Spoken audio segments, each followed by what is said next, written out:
The Sioux Falls Sunfish are back in Sioux Falls after a one-game road stand in Pierre, South Dakota. Who's their opponent? Well, it's not the Trappers. It's not the Wheat City Whiskey Jacks. It's not the Sioux Valley Saber Dogs. No, it's a new foe. The Hastings Sodbusters made the trip to Sioux Falls, and now it's the battle between the Sunfish and the Sodbusters here from Karras Park on the campus of Augustana University. Hello, Sunfish fans. It's David Coyer bringing you all the action tonight on the Sunfish Radio Network and the Sunfish live stream. After losing 3 straight, 1 to Wheat City, 2 to the Pierre Trappers, the Sunfish traveled to the state's capital last night and took a game late against the Trappers. 6-5 was the final score after scoring 5 in the last 2 innings of last night's contest. The Trappers almost came back with 2 of their own in the bottom of the 9th, but the Sunfish held on, and now they're facing a new foe for the first time in quite a while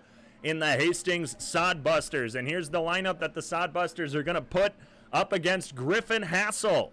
Leading off, Omar Jackson in center field, followed by Cole Dawson, Trevor Matson, Jack Hammond, Tyler Monroe, JT Cafferty, James Shimashita, Justin McGuigan, and Cameron McClure. Jackson, Dawson, Matson, Hammond, Monroe, Cafferty, Shimashita, McGuigan, and McClure are all facing off against Griffin Hassel. For the Sioux Falls Sunfish, Hassel winds and delivers. A fastball misses low and away for the first pitch. 6:37 here from Karras Park on a beautiful Friday evening in Sioux Falls. Hassel making his 4th appearance on the season. Haven't seen him since last Saturday's game against Wheat City. A fastball right down the middle evens up the count at 1-1. It's 81 and mostly cloudy here in Sioux Falls. There were a few raindrops that I felt earlier during BP, but just a little bit of a sprinkle as Jackson gets a piece of one out of play. Hassel 0-1 after the loss on Saturday, the 6-5 loss against Wheat City. He has a 6.07 ERA and 13 1/3 innings pitched, 14 strikeouts, 3 walks. He went 7 innings, allowing 4 runs off 9 hits on Saturday. A curveball misses high. It's an even 2-2 count. The radar gun is working again. That curveball, 82 miles an hour. And it really wasn't Hassel's fault last Saturday in the loss. A fastball fouled to the back netting off the bat of Jackson. It was, in fact, 5 errors, including a costly one in the 9th that put the Whiskey Jacks ahead. That really made it hard for Hassel, even though he still went 7 innings. A pop fly now hooks all the way foul. It's still a 2-2 count to Jackson. Jackson from Arkansas Tech. 5'8", 165, playing center field tonight. He's batting .214 on the season. Here's the 2-2. Fastball swung on and missed by Jackson. And Griffin Hassel has his first strikeout of the night. That's the 12th strikeout for Jackson for a Sodbusters offense that strikes out quite a bit. That's the 214th strikeout of the season, good for 5th in the Expedition League. Sunfish strike out an average of 9.4 batters a game. This one drilled into right field off the bat of Cole Dawson. Gannon Thompson makes easy work of right in front of the warning track on that one. First pitch swinging by Dawson. That brings up Trevor Matson, who comes up in what has been so far a quick first inning. Matson playing third today, batting .288. One of the better power hitters, has a .363 slugging for the Sodbusters, who, well, they don't hit many pitches, or excuse me, get many extra base hits, as a fastball just nicks the outside corner. Sam Barrett calling the balls and strikes tonight with Tristan Jones out at first. Slider on the outside corner gets Matson looking. It's now no balls, 2 strikes to the Sodbusters' third baseman. Here's the 0-2. This one drilled to third. Caught it on the line, did Dane Frazier. What a nice play by the Sunfish third baseman. There was originally no call made by Sam Barrett, but when Frazier came up and showed the ball in his glove, an out was made. A hard liner to Dane Frazier at third. Makes it a 3-up, 3-down inning in the top of the first. It's scoreless for the Sodbusters. We'll see what the Sunfish can do in the bottom of the first inning when we return.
A 3-up, 3-down, top of the first inning for the Sodbusters. We'll see how the Sunfish respond early on. It's Jonathan Brandon leading it off, followed by Declan Beers batting second, Jesus Lee Cohn batting third, Norris Mcclure in the cleanup spot, followed by Carter Tibbetts, Gannon Thompson, Tanner Wilson, Dane Frazier, and Adonis Forte. Brandon, Beers, Lee Cohn, McClure, Tibbetts, Thompson, Wilson, Frazier. Forte as Jonathan Brandon takes the first pitch high and deep to right field. There it is! First pitch swinging for Jonathan Brandon, and that's his second home run of the season.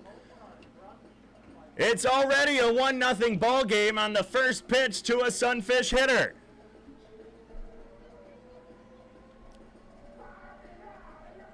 Jonathan Brandon, who has had 2 home runs this season over the right field wall, even during batting practice. If we had gotten later into that at bat, I probably would have brought it up on during batting practice. He was really hitting for power opposite field. That's where both of his home runs have been this season. It's a 1-0 Sunfish ball game. Here comes Declan Beers batting second. He doesn't swing at the first pitch, but a slider inside hits for a strike to Beers. Leif Hulteen is on the mound for the Sodbusters as a fastball just misses inside. It's an even 1-1 count. Hulteen, the righty out of Missouri Southern State, finished up his freshman year there. Gets Beers to swing on a curveball. This season with a 3.11 ERA before the Jonathan Brandon home run. 5 starts, 26 innings pitched, 20 strikeouts, 4 walks. Last had an appearance on the 18th against the Western Nebraska Pioneers, the 1-2. This one drilled into center field to Omar Jackson, moves to his right and to make the catch. After the leadoff first pitch Jonathan Brandon home run, Declan Beers flies out to center for Jesus Lee Cohn. But Hulteen, 0-1 on the season after getting the loss in the 7-3 Sodbusters loss. 7 innings pitched, allowing 4 earned runs off 6 hits, 2 walks, 2 strikeouts. First pitch to Lee Cohn, drilled up the middle. That's going to fall in center field for a base hit. 2 hits this inning for the Sunfish coming off of the first pitch. And Lee Cohn, who had a big triple in the 9th inning to put on an insurance run for the Sunfish, ended up being the game-winning hit last night, gets a single early on here in the first inning. And that brings up the true power hitter of this Sunfish lineup, Norris Mcclure, who himself has a pair of home runs on the season. Takes the first pitch opposite field out of play, bouncing off the football complex to the left. Norris Mcclure, Kenneth Dutka, getting that one out of the way early. And now Jonathan Brandon. All have 2 home runs on the season for Sioux Falls. Lee Cohn is off on the pitch. This one drilled high to center field. He's going to have to head all the way back as Omar Jackson makes easy work of that one. Lee Cohn trying to get a stolen base in back-to-back nights. He's shaking his head with his helmet off as he wanted that stolen base.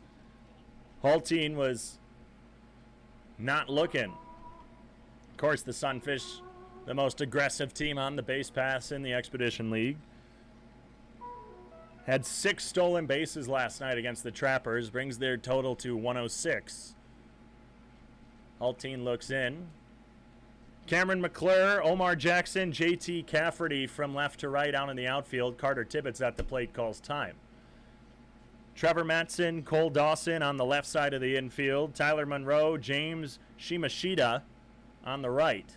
Shimashita at first base. Monroe at second. Fastball misses outside to Tibbetts for the 1-0 count. Justin McGuigan behind the plate.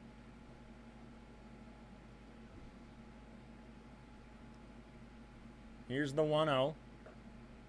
Fastball just misses high. It's now 2-0 to Tibbetts. Carter Tibbetts has been able to get on base quite a lot this season. In fact, his on-base percentage, .533. He has a .500 slugging as well. This time he takes a breaking pitch high. It's 3 balls, no strikes. He's got a good eye at the plate. Went 1 for 4 on Wednesday against the Pierre Trappers with a walk and a strikeout. That was the 11-1 Trappers victory here at Karras Park.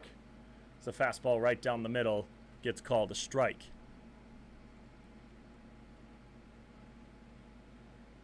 Tibbetts has had a walk in quite a few games straight. 1, 2, 3, 4, 5, 6, 7 games straight he's had a walk.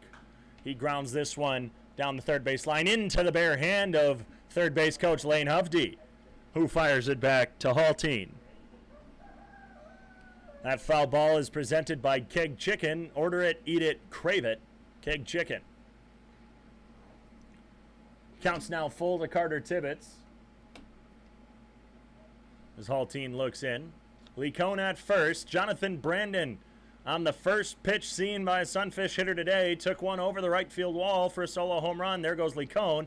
Slow grounder, left side. Charging in is Matson. Picks it up, fires it to first. It's low, but dug out by Shimashita. Carter Tibbetts couldn't run that one out.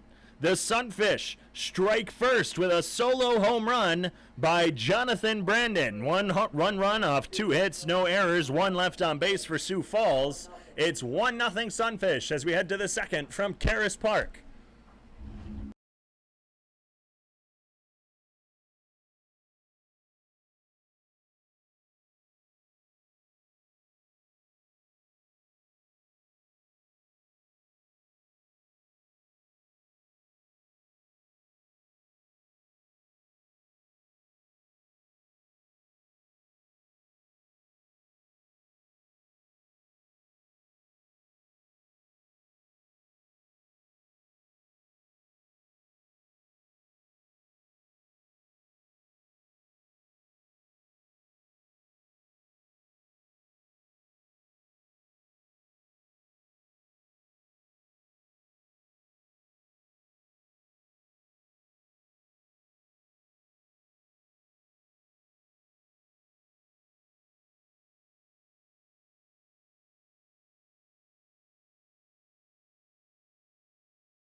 Back on the Sunfish Radio Network and the Sunfish live stream, David Coyer bringing you all the action today from Karras Park. Just a solo broadcast. Many of you Sunfish fans might have tuned in to the Pierre Trappers live stream last night with myself and Tyler Katz. We had the tag team tandem broadcast, and from what we were seeing in the comments, it seemed like everyone was enjoying it, but tonight it's just me you're stuck with just me. I'm sorry if you came here for Tyler. He's not here. First pitch from Griffin Hassel, lined over the head of Dane Frazier into left field. That's going to be a base hit. Rounding first is Jack Hammond. He's on his way to second. The throw is going to pull Jonathan Brandon off of second. A leadoff double for Tyler Monroe gets the second inning started. Tyler Monroe, the second baseman for the Sodbusters. It's weird not saying the Trappers because, well, the Sunfish have played the Trappers 12 times this month, including 3 straight games this week. But it's the Sodbusters today, and up now is Tyler Monroe, who's playing second for them tonight. Monroe takes a changeup across the plate for strike one. Monroe from Northeast Community College calls Lincoln, Nebraska home. His last appearance was yesterday in the 7-4 loss to the SaberDogs. He went 3 for 5, scoring a run, having 2 RBIs and a triple.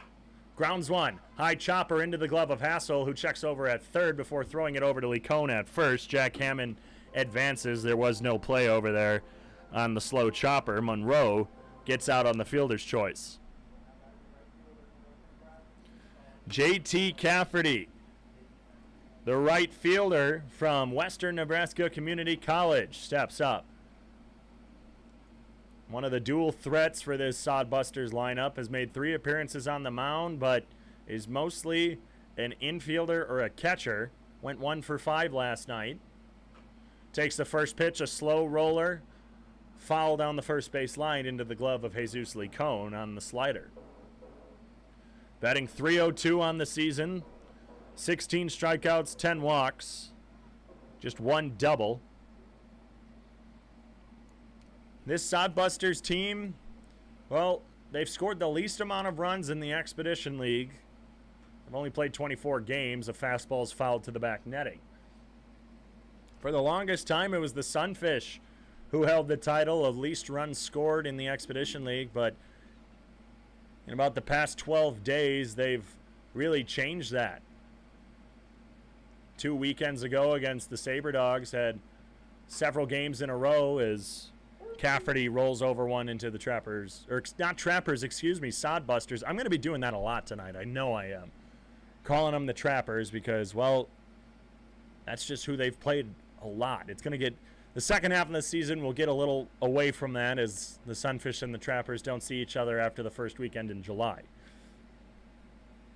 Here's the 0-2. Slider misses away. It's now 1 ball, 2 strikes. And, well, it wasn't until 2 weekends ago when the offense started getting going with several games in a row that the Sunfish with double-digit hits and double-digit runs scored. Here's the 1-2. Swung on and missed in the dirt. Dropped by Declan Beers. Checks over at third before throwing it to Lecone at first, holding Hammond at third on the drop third strike. That's strikeout number 2 for Hassel on the day. James Shimashita, the lefty, in this lefty-righty matchup, in his first game as a Sodbuster. We'll see how he does in his first at-bat with Hastings. Hassel deals a curveball on the outside corner, hits. And Griffin was telling me last week before his start that he does rely on the breaking stuff early on in the at-bat, mostly a changeup, going with the curveball on this at-bat. Goes with the fastball now down the middle. That's fouled by Shimashita into the back netting. No balls, 2 strikes.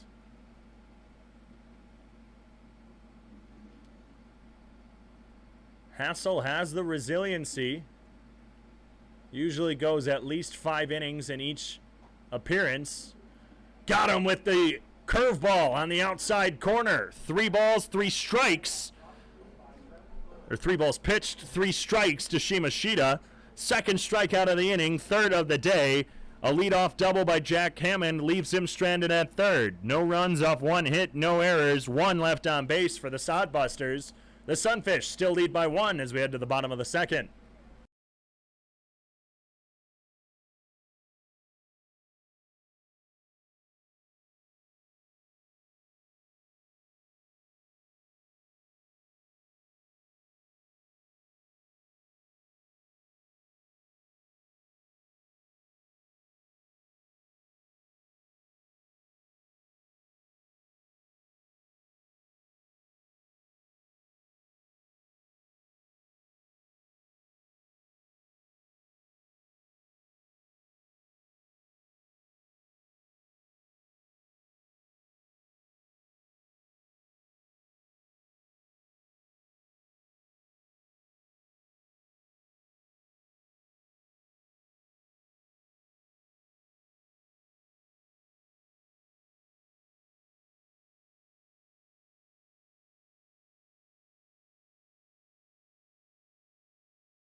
Gannon Thompson, the Sioux Falls native, will lead it off for the Sioux Falls Sunfish here in the bottom of the second inning. It was a first pitch home run off the bat of Jonathan Brandon that gave the Sunfish their one-run lead that they have held now through the bottom of the second inning. First pitch from Hulteen is a strike on the breaking ball down the middle to Gannon Thompson, who, well, has been struggling with the breaking ball as of late. We were talking before the game how the Trappers like to rely on the slow stuff. Slider inside misses. It's 1-1 strike. And while it's the breaking stuff that has thrown him off, Thompson hasn't gotten a hit since June 19th against the Wheat City Whiskey Jacks. That was this past weekend. The 1-1 takes a fastball inside. Went 0 for 2 against the Trappers in Wednesday's loss. Had 2 walks and a strikeout, though. He's just hitting 194 on the season. Here's the 2-1 to Thompson. Takes a breaking pitch on the outside corner. It's an even 2 count. From Omaha, Texas, and Mississippi State just kicking off in the top of the first inning. Texas already has 1 away, and it's a 1-2 count to their second hitter. We'll keep you updated as that goes on. Here's the 2-2 to Thompson. Grounds one over the head of Trevor Matson, a high hopper, and Gannon Thompson ends his hitless streak here in the bottom of the second inning against the Sodbusters. Back-to-back innings where the first man has gotten a hit. I would say reached, but Jonathan Brandon didn't stop on the base paths. He made it all the way around on his solo shot to right field. And Tanner Wilson, one of the best hitters on this team, through 6 games, batting .417, has a .500 on-base percentage, a .500 slugging. And again, I'm no statistician, but I think that's pretty good. As a fastball misses outside, it's 1 ball, no strikes. 2 doubles, 4 RBIs, 3 strikeouts and walks, 6 stolen bases for Wilson, the Bridge City, Texas native. During BP, he was wearing a cowboy hat. Fastball brushes him back on the inside. It's 2 balls, no strikes. I meant to post it on Twitter. I can actually go post it in between innings. Head over to SF Sunfish on Twitter if you want to see Tanner Wilson taking BP with a cowboy hat on. It was actually my doing. Pickoff attempt at first. No tag by Shimashita. He came to the stadium today wearing the cowboy hat. And so when he came out to take BP, I'm just like, where's the cowboy hat? He's like, do you want me to wear it? I'm just like, well, yeah. Fastball misses high. It's 3 balls, no strikes to Wilson. And he's like, okay, came out, went to go put his bat on his shoulder. He kept knocking his head off. Finally, he figured it out. And well, he was actually crushing some balls during BP. Here's the 3-0. Fastball right down the middle, taken for a strike. And then I kind of made the joke. He's like, yeah, I've gotten my bat around it, so I'm not hitting my hat. And I'm just like, well, maybe that's what you needed. You needed to just move your bat angle as he grounds one hard to Matson. Over to second. The relay to first in time for the 5-4-3 double play. Matson to Monroe to Shimashita. Hard ground ball hit over to the third base side, and Matson able to backhand it and fired it over to second for the first out before Monroe relayed it over to first. A 5-4-3 double play clears the bases for Dane Frazier. Out of Yakima Valley College. Takes a fastball down the middle for a strike. He's hitting .219 this season. Had a bit of a hitless streak going before last Saturday. Went 1 for 4 and then is now currently has a hit in 3 straight games, including the loss on Wednesday to Pierre. This time a breaking ball misses in the dirt. It's now a 1-1 count.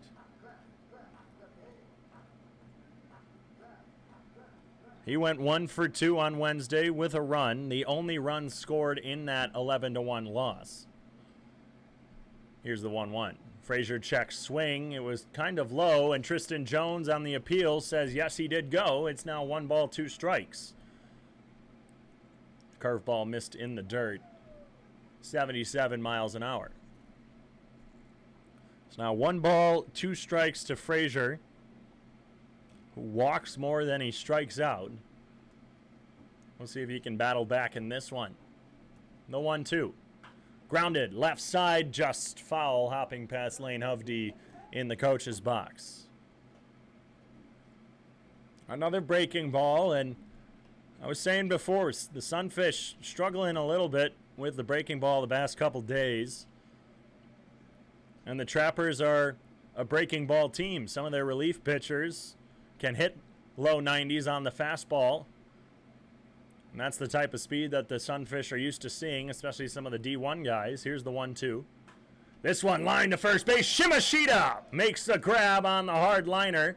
He came across his body as that was sharply hit down the first base line.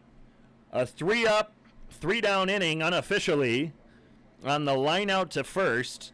No runs off 1 hit, no errors, no one left on base. The Sunfish still lead by 1 after 2 from Sioux Falls.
We're still looking for a handful of host families for our players. Benefits include a pair of season tickets to every home game, merchandise discounts, and memories that will last a lifetime. If you or someone you know are interested in the Sioux Falls area, first pitch from Hassel is a fastball that hits the lower outside corner to Justin McGuigan. But if you or someone you know are interested, please contact the Sioux Falls Sunfish, General Manager Nick Moen, or Assistant General Manager Zach Campbell, for more information. Here's the 0-1 to McGuigan. Missed just outside.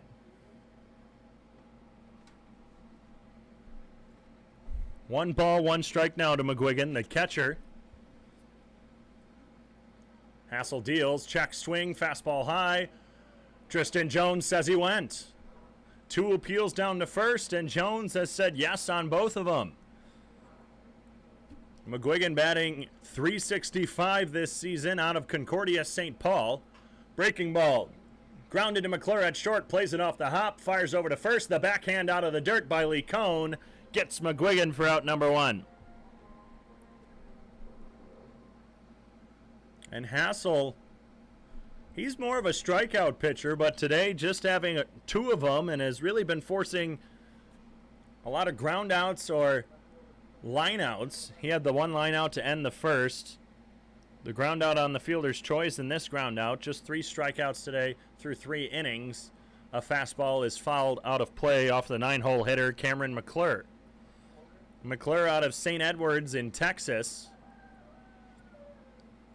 To my knowledge, no relation to shortstop for the Sunfish, Norris Mcclure. Another pop fly down the first base line, hooking foul. And I missed it, but I saw the replay going to commercial, and I believe Texas hit a solo home run in the top of the first inning. So they lead in the bottom of the first, 1-0. Mississippi State has a runner on second with 1 out. A fastball blown by Cameron McClure for strikeout number 4. I stand corrected. Hassel, he's attacking the zone with that fastball, working him early with the breaking pitches before attacking at the end. 88 miles an hour on that heater. Brings us back to Omar Jackson, the first hitter in today's ball game. He's struck out swinging. Takes the first pitch high to shallow center field. Coming in is Tanner Wilson. He's still on the trot, camps underneath it, and makes the grab. Another 3-up, 3-down inning on the fly out to center field. It's still Sunfish 1, Sodbusters 0 as we head to the bottom half of the third inning.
We were in Pierre yesterday, so it had been a day since I was back with my boy Sean, who's been killing it this season again on the camera and the live stream. Sean, how are you doing today? Doing wonderful. Guys, let's get some love for Sean in the chat. He's been working his butt off this season to make sure you can watch the home games here from Karras Park on the Sunfish live stream on YouTube. Let's show Sean some love as Adonis Forte, the 9-hole hitter, fouls one out of play on the first pitch off the end of the bat. Forte, well, he's been on quite the hot streak lately, batting .346 on the season through 14 games. Swings through a slow changeup for strike 2. 5 doubles on the season, 1 triple, and a home run. Had a double on Wednesday, went 2 for 4 against Pierre. Went 2 for 4 in game 1 on Sunday with a solo home run as he takes this one high to shallow left field. Cameron McClure makes easy work of that one for out number 1. But in the past 3 games, not including today, he's had 3 different kinds of extra base hits. Had a double on Wednesday, a home run on Sunday, a double on the 17th against Pierre, and then a triple on the 16th where he went 2 for 3. He's had an extra base hit in 4 straight games and had all 3 different kinds as we're back to the top of the order with Jonathan Brandon, who just sees his second pitch of the game on a fastball inside for ball 1. All the way back in the first inning, on the first pitch he saw, took a fastball over the right field wall for a solo home run, and that's still the Sunfish 1-0 lead. A curveball misses inside to JB. It's 2 balls, no strikes. Again, that was his second home run of the season. He's from Bossier City, Louisiana. I had been told by him that I'd been saying it wrong, and that's on me for not asking him how to pronounce it. Jonathan Brandon is hit on a fastball inside, and after having not been hit this season, going back to last Saturday, he got hit on Saturday, got hit in his last appearance on Wednesday, and is now hit here in the 3rd inning. He goes from not being hit to hit 3 times in just a week. The Sunfish, I don't think it's much to brag about. Well, they're good at getting hit. That's the 45th hit batter this season. Brandon off on the first pitch. The throw down from McGuigan is a strike. It gets Brandon. A fastball right at the knees. Easy ball to throw for McGuigan. He threw it all the way down to Cole Dawson, who was covering. Jonathan Brandon has been caught stealing on his first attempt tonight. Sunfish do not have a stolen base this evening. And now 2 away as the pitch to Declan Beers, while it was right down the middle, just missed below the knees. It's 1 ball, no strike. Beers flew out to center his last time up. Takes a curveball across the middle for a strike.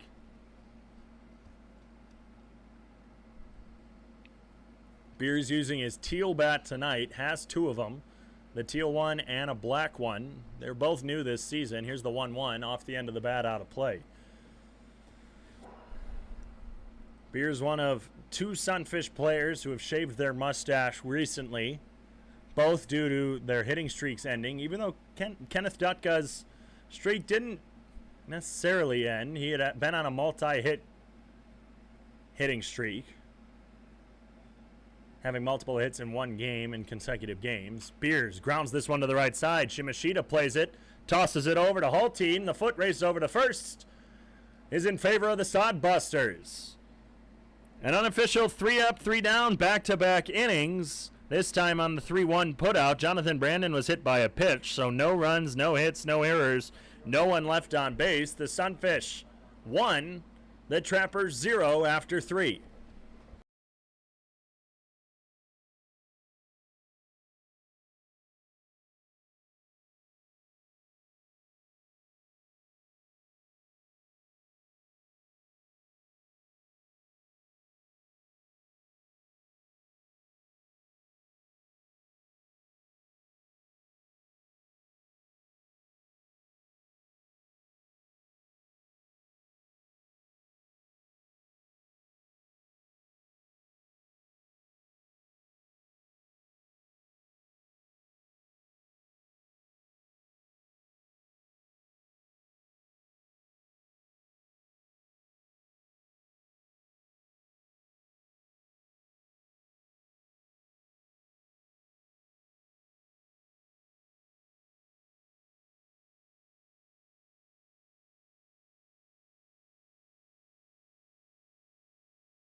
My apologies to the Hastings Sodbusters listeners we may have on this live stream.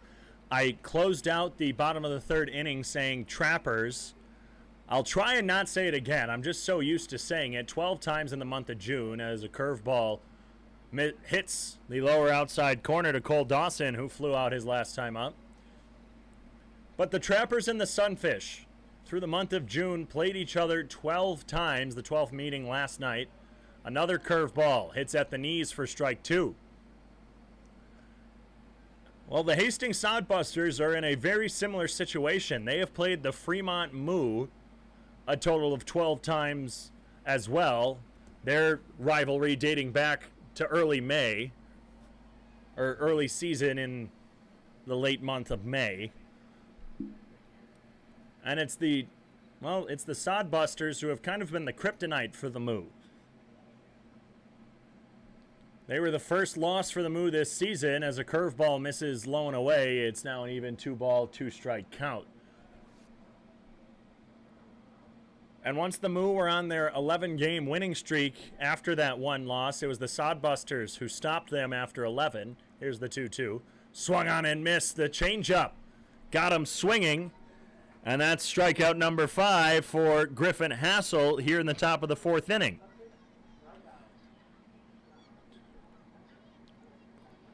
That's 6 straight retired for Hassel, dating back to the second inning, and actually that's 7 if you include that ground out on the fielder's choice. The record for the Sunfish is 16, set by Andrew Garcia. First pitch skyrocketed to the right side. Jesus Licon in foul territory. Catches it over his right shoulder. He had to reach across his body as the ball kept carrying off the end of the bat of Trevor Matson. That's 8 straight now for Hassel and 2 away in the 4th. Jack Hammond with the lone hit of the day for the Sodbusters. Had a leadoff double in the second inning. He steps up with 2 outs in the 4th. It's a 1-0 Sunfish lead as a sweeping curve misses low for ball 1.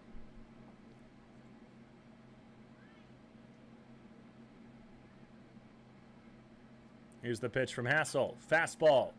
Popped high, right side. Licon giving chase, but he's just going to watch that one go out of play. And the way the scheduling has been set up, I haven't seen many other teams' schedules. And based on just watching the scoreboard every night, it doesn't seem like many other teams have played each other the amount of times the Sunfish have played the Trappers or the Sodbusters have played the Moo. Maybe the Mining City Tommyknockers and Canyon County Spuds. Slider hits the outside corner. It's now 1 ball, 2 strikes.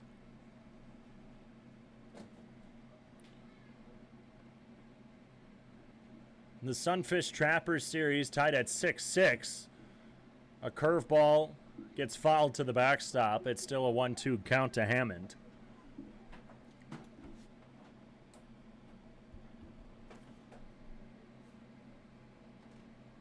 And I'll have to count in between innings what the series is at between the Moo and the Sodbusters. Sodbusters struggling this season. Fastball misses high. We got 2s across the board. 2 balls, 2 strikes, 2 outs. In the top of the 4th inning, Sunfish scored the lone run in the first inning off the long ball by Jonathan Brandon. Here's the 2-2. In the dirt, through the legs of Declan Beers. On the curveball, it's now a full count. Hassel is yet to walk someone today. And, well, the Sunfish pitching doesn't really like to walk people either. Just 117 walks on the season, about 4 per game. Curveball swung ahead by Jack Hammond, who fouls it to the backstop. Was just ahead of the breaking pitch. It's still a full count. About 4.6 walks per game for Sioux Falls pitching. Hassel, just 3 walks this season allowed. Grounder to Mcclure. Plays it. Fires it over to first. A soft throw, and the throw just beats Hammond. Not much zip behind that throw, and Hammond almost was able to run that one out, but Mcclure able to retire him. That's 9 straight retired on back-to-back 3-up, 3-down innings for Griffin Hassel. The Sunfish still lead by 1 from Karras Park.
Jesus Licon, Norris Mcclure, and Carter Tibbetts lead off the bottom of the 4th inning for the leading Sunfish. Their 1 run coming off of the solo home run by Jonathan Brandon.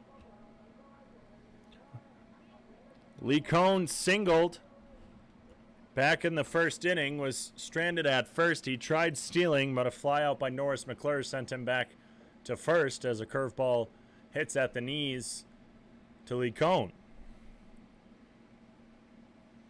Oh, I see a couple Sioux Falls Storm players who were here earlier in the week coming in today's game. Licone rolls over one, and that's going to hop and slowly dribble into the Sodbusters dugout. Keg chicken, order it, eat it, crave it. Brings us that foul ball. So now 0-2 to Licone, who's good at battling back, but he swings through a curveball for strike 3. And that's just the first strikeout of the game for the Sunfish. First for Leif Hulteen. And it comes to Jesus Licone, and now Norris Mcclure, who flew out his last time, comes up. And again, no relation, to my knowledge, to Cameron Mcclure, who's out in left field. That's strikeout number 21 as Mcclure lines this one into left center. That's going to fall in the gap for a base hit. Jackson fields it and throws it in, and Norris Mcclure with the one-out first pitch single puts the Sunfish on base. And the Sunfish, well, they haven't been leaving people stranded today, which is a positive, but, well, the reason that they're not stranded is because they've been retired on the base paths, or just the Sunfish haven't been getting on too much. 4 hits today now off the single by Mcclure for Carter Tibbetts. First pitch to Tibbetts. Fastball on the outside corner for strike 1. One was left stranded in the first inning. That was Licone. Otherwise, Gannon Thompson was out number 1 of a double play, and Jonathan Brandon was caught stealing. Tibbetts calls time, as Hulteen was taking just a little bit of time. Hulteen from Hastings, Nebraska. He's a hometown boy. Prepped at Hastings High School. Lettering twice in baseball. Breaking ball swung on and missed by Tibbetts. It's now no balls, 2 strikes. His junior season, the Hastings Tigers were state runners-up in baseball. And, well, as Tibbetts fouls one over the press box for still strike 2. While he was a stud on the baseball field, he lettered twice on the football field his junior and senior seasons. Multi-sport athlete. There goes Mcclure. Pitch misses high, the throw down, another strike, but Mcclure had a nice jump as Hulteen was taking his time on the mound, and that's the first stolen base of the game for the Sunfish. They're 107th on the season. Last night with 6.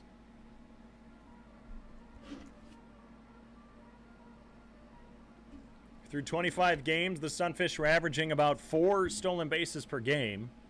We'll see where they're at after this game concludes, if we'll see any more swiped bags tonight.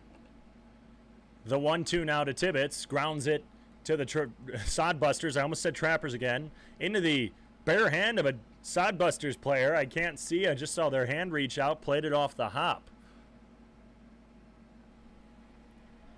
With 1 out, Norris Mcclure in scoring position out at second base after the stolen base.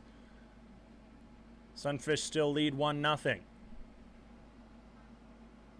Not much wind here at Karras Park tonight on the cloudy day. Slider misses away. It's 2 balls, 2 strikes. Tibbetts grounded out to end the first inning, just after I was hyping up how much he got on base. Gannon Thompson in the on-deck circle for the Sunfish. Here's the pitch from Hulteen. Swung on and missed. Back-to-back. Well, not back-to-back, but 2 strikeouts in the 4th inning for Hulteen after not having one in the previous 3 innings.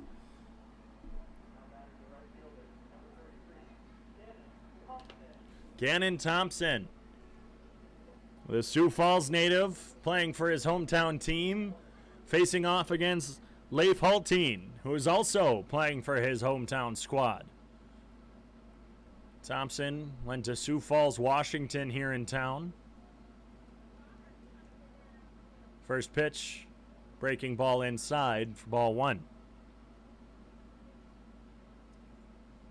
So the two hometown boys facing off.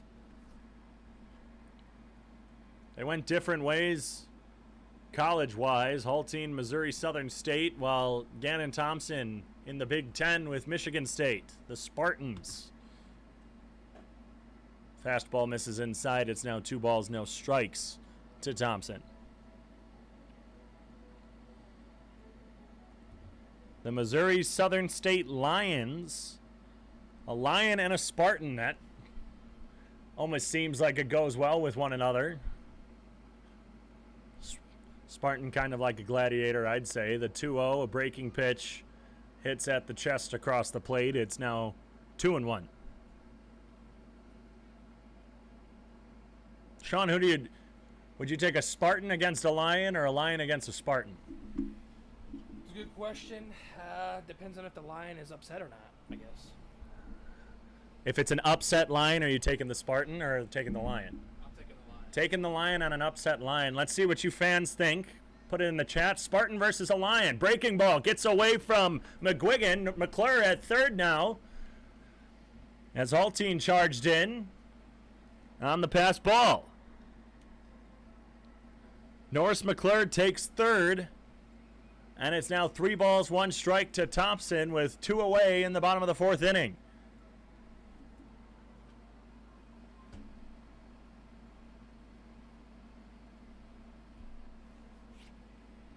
Three balls, 1 strike to Gannon Thompson, the righty-righty matchup. Here's the 3-1. Drilled up the middle for a base hit. That sounded like it might have been a broken bat. McClure will score easily. And Gannon Thompson with an RBI 2-out single here in the bottom of the 4th inning extends the Sunfish lead to 2-0. A line shot up the middle. Again, almost sounded like a broken bat. Gets Thompson his first hit since last Saturday. He went 2 for 4 in that Saturday game with his first home run of the season. And he was hitting a couple moonshots during batting practice. Here's the first pitch to Tanner Wilson, a fastball high. And I was telling Gannon, I'm just like, hey, can we do that during a game, please?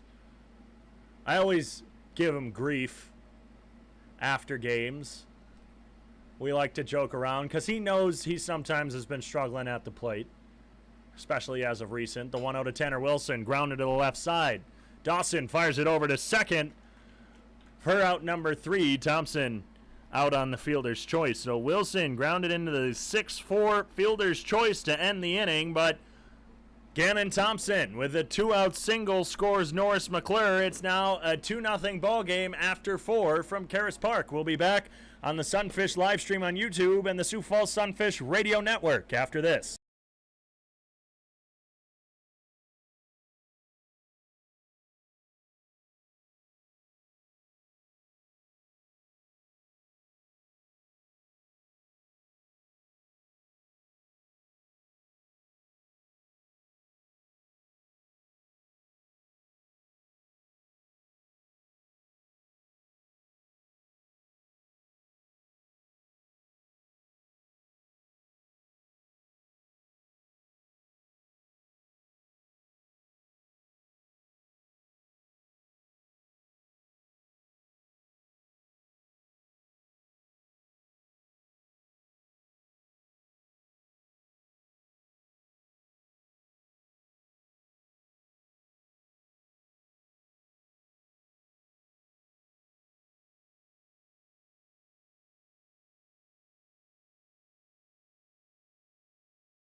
Tyler Monroe leading it off for the Hastings Sodbusters, wearing their green jerseys with some little bit of some yellow trim on the arms.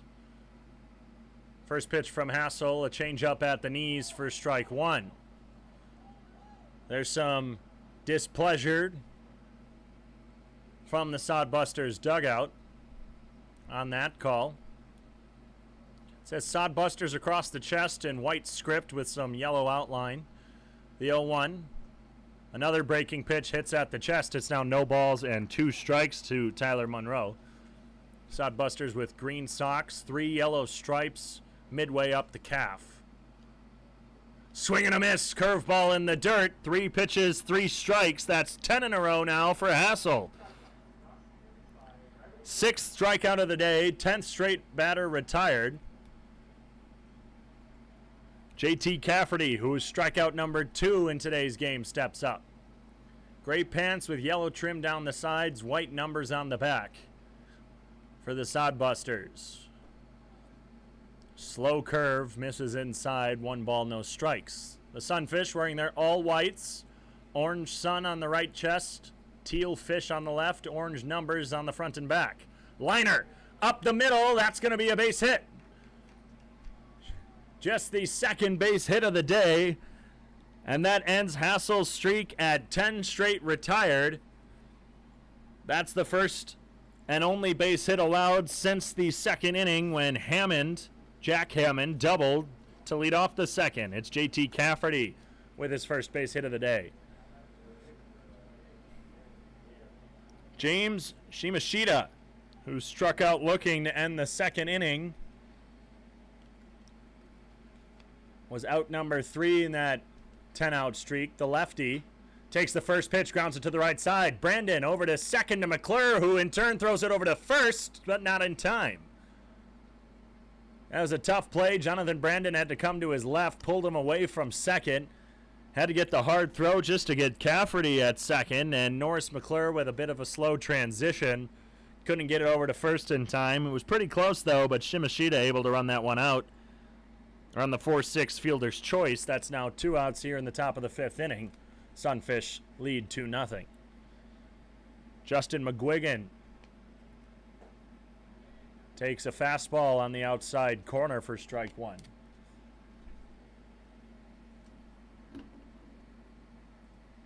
McGuigan grounded out his last time up. Out of Plainfield, Illinois. Calls time. 5'7", 175 righty. Just finished up his sophomore season at Concordia St. Paul. Went 0 for 2 against the Sabre Dogs 2 days ago. Grounds one to Dane Frazier at third. Scoops it up. Fires over to first. The hard throw by Frazier and the reach from Lee Cone. Enough to retire McGuigan on the 5-3 putout. No runs crossed off 1 hit, no errors. 1 left on base for the Sodbusters. It's still 2-0 Sunfish as we head to the bottom of the 5th.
Dane Frazier gets his second at-bat against Leif Hulteen. We have somewhat of a pitcher's duel here in Sioux Falls. While two have crossed for the Sunfish, one was just off of a first pitch home run by Jonathan Brandon. A fastball left a bit too far out. Dane Frazier takes a breaking ball low and away. Otherwise, a run crossed in the fourth off of two singles and just 5 hits for the Sunfish tonight. Hulteen jams Frazier, who pops it into shallow left center. Drifting back was Dawson, who makes the catch for out number 1.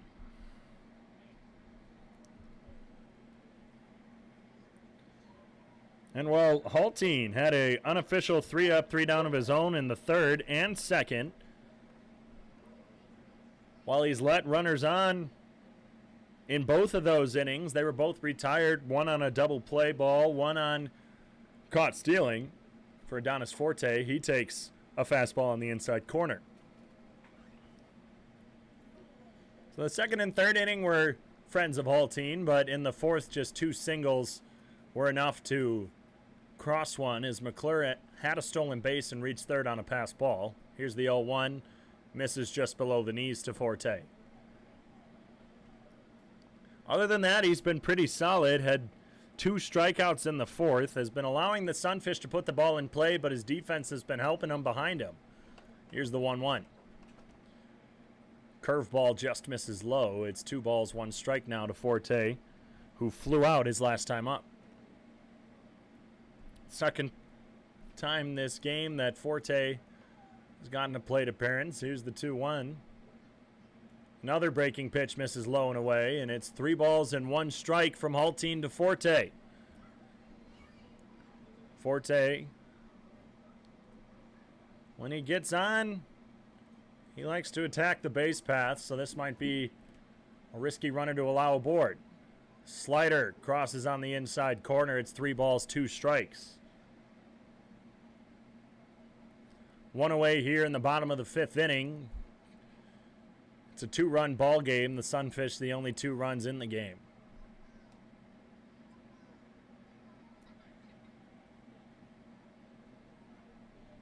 Hulteen deals. Hard grounder right side, fielded by Monroe. He bobbles it, recovers, not in time. An E4 on the hard hit ball. Over to Tyler Monroe at second. And again, I was talking about that speed of Adonis Forte, and, well, he showed it there. Reaches on the error after a tough bobble by Monroe. It's the 43rd error committed by this Sodbuster defense. 6th in the Expedition League in that category. We're back to the top of the lineup with Jonathan Brandon. Brandon 1 for 1 with his home run, was hit by a pitch. Rolls over one to the third base side. Matson over to second, dug out by Monroe. They just get the 5-4 fielder's choice and get the lead runner out. Matson was charging in, threw it from his side, and the ball bounced into the glove of Monroe. So Forte reaches on the error, is retired on the fielder's choice. Jonathan Brandon reaches on the fielder's choice. He's now 1 for 2. Declan Beers 0 for 2 after hitting one sharply over to first to Shimashita. Brandon picked off at first, but the tag was late by Shimashita. And in terms of being caught stealing or even caught on the base path, Jonathan Brandon leads the team with 6. A check swing. Yes, he did go. Declan Beers is now down 0-1 on the fastball. And it's not just Jonathan Brandon. The Sunfish as a whole get caught on the base paths quite a bit. Sometimes mental mistakes, sometimes just good arms by the catcher, which was the case for JB the first inning. This time a pickoff attempt again, not in time. Justin McGuigan has thrown 2 nice balls down to second. McClure beat one out, but Jonathan Brandon was the victim of the throw out. 37 times caught stealing this season for the Sunfish. There goes Brandon. The throw swung on and missed by Beers. Another good throw, but it goes into center field as Dawson couldn't make the play. Jonathan Brandon makes his way all the way over to third on a stolen base. And I'm going to see if they mark that as an E2 as he heads over to third. Because it was a ball that sailed into center field. I've not updated the score on Point Streak yet, but it's no balls, 2 strikes, as the strike was a swinging one.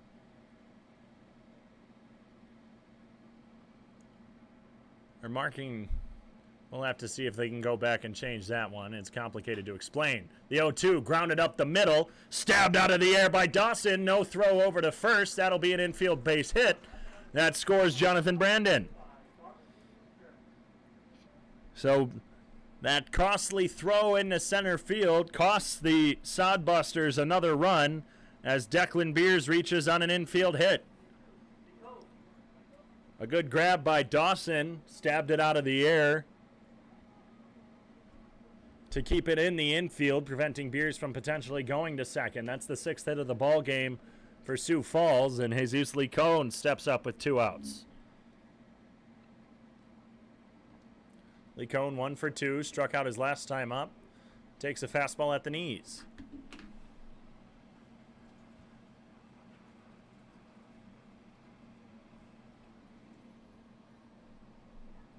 The past few weeks, it's usually been the Sunfish who have been committing the errors in the field. A slider hits the outside corner on a delayed strike call. It's now no balls, 2 strikes to Licone.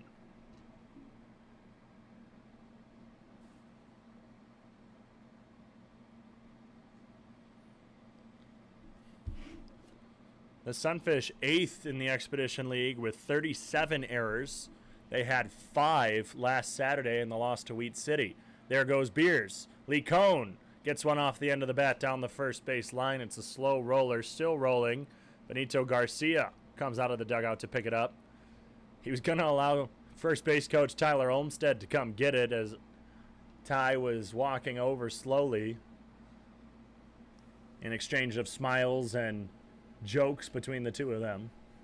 Still 0-2 to Licone.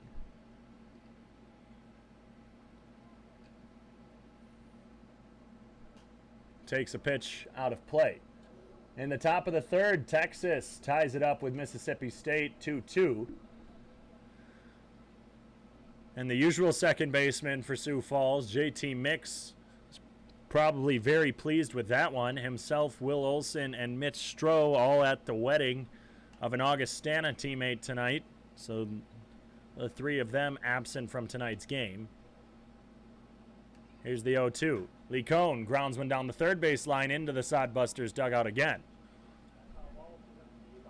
Some good defensive cuts by Jesus Licone, and well, that foul ball is also going to be presented by Keg Chicken. Order it, eat it, crave it. Keg Chicken, the sponsor of tonight's live stream on YouTube.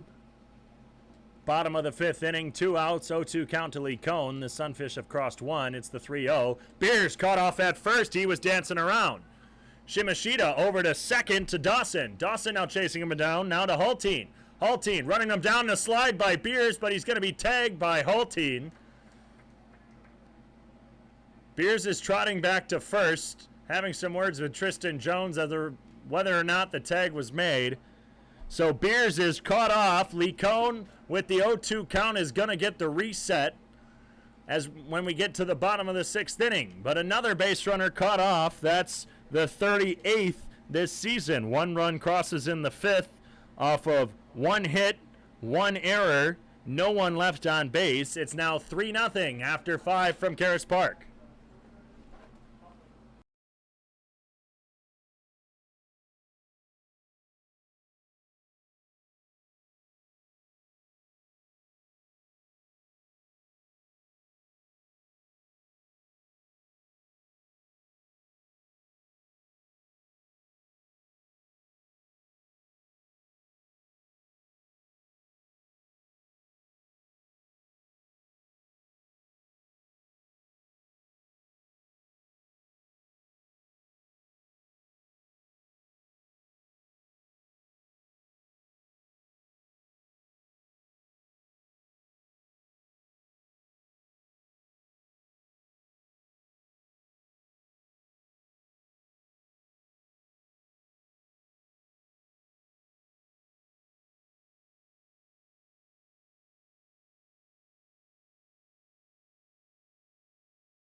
So we have a correction on the scoring. Jonathan Brandon will reach third on a throwing error by Justin McGuigan. And Cameron McClure takes the first pitch from Griffin Hassel and fouls it out of play. So it's now no runs off 2 hits, 2 errors for the Hastings Sodbusters through 5, and 3 runs off 6 hits, no errors for the Sunfish. McClure in front of a curveball, fouls it to the back netting for strike 2. It's now no balls, 2 strikes. I believe there's actions in the Sodbusters bullpen, so we'll see if that's the night for Leif Haltine as a pitch is rolled over down the third base line, foul.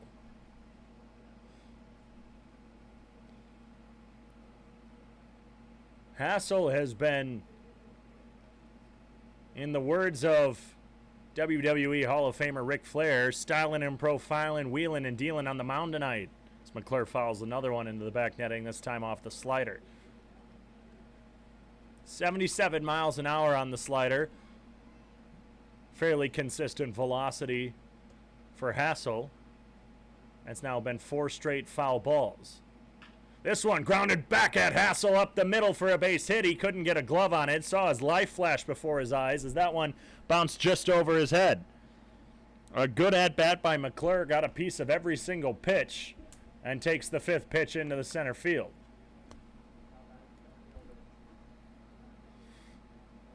Hassel has thrown 46 strikes through 5 innings. Only 11 balls for 57 pitches total.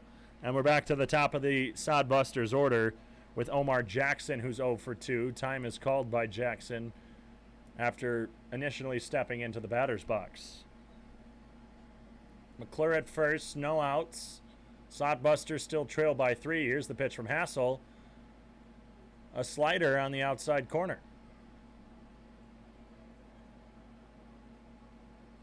Lefty Jackson. He's 0 for 2 with a strikeout and a flyout. Pickoff attempt at first. No tag by Lee Cohn. It's a beautiful night at Karras Park.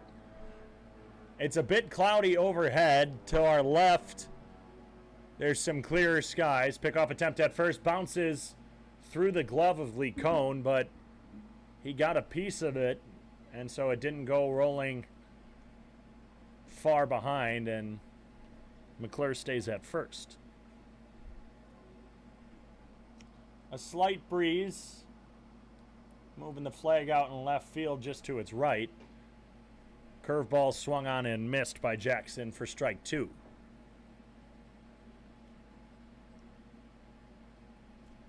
In this inning, Hassel has only thrown strikes. 4 straight foul balls followed by a single, and now 2 strikes to Jackson. Here's the 0-2, fastball high, and just like that, the broadcaster's jinx is in full effect. 6 strikeouts on the day for Hassel, just 3 shy of the team high.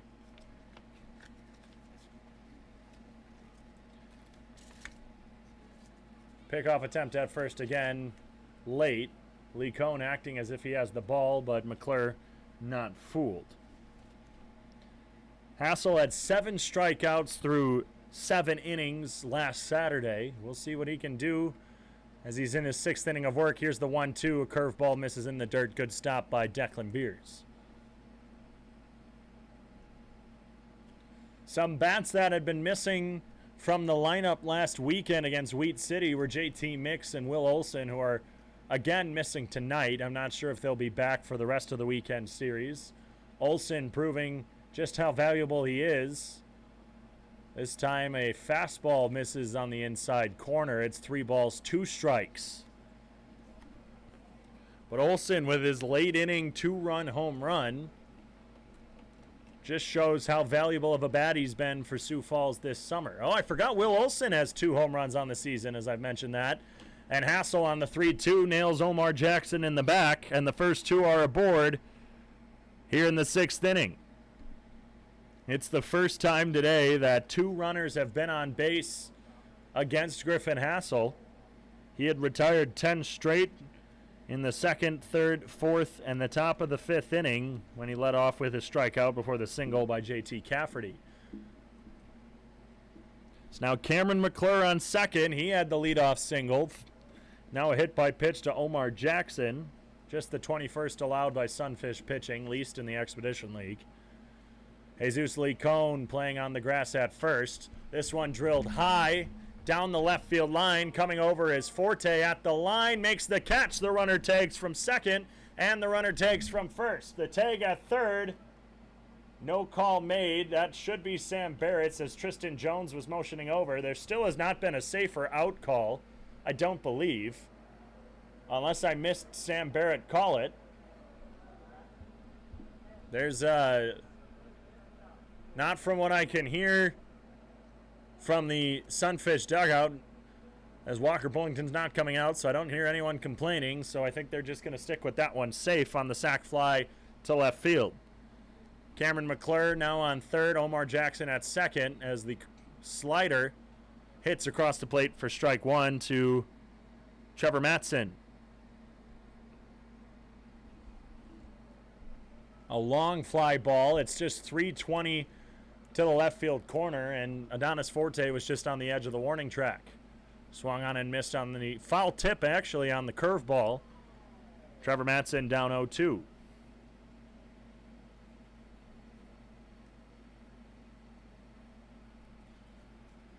One out, 3-0 Sunfish lead with 2 runners on, the tying run at the plate for the Hastings Sodbusters. Here's the 0-2. Swung on and missed. Curveball got him. Strikeout number 7 on the day for Griffin Hassel. That's back-to-back 7 strikeout performances for Hassel. On the season, he's gone 7 strikeouts, 1 strikeout, 6 strikeouts in his 3 appearances, and now a 7th strikeout in his 4th start of the season. His shortest start came against the SaberDogs on the 12th, as a changeup misses high.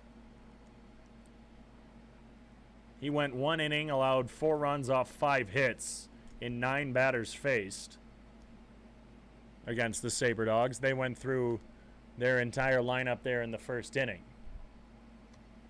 That was one of 3 times that game they did that. The 1-0, slider in the dirt, stopped by Beers, runners stay put.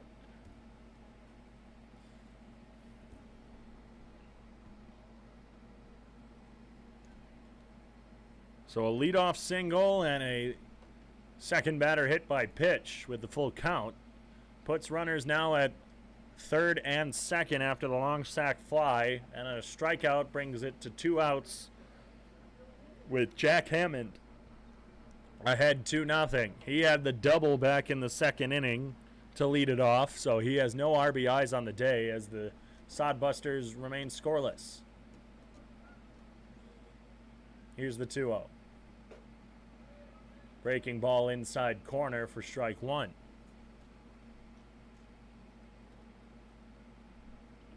And while Hassel from Kansas State,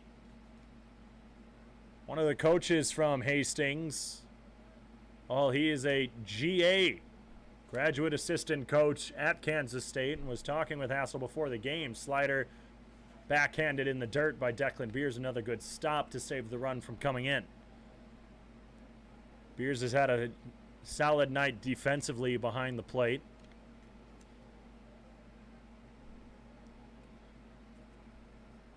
But the coach for the Sodbusters said that, "I've told my guys your entire scouting report, what you have and how to approach it."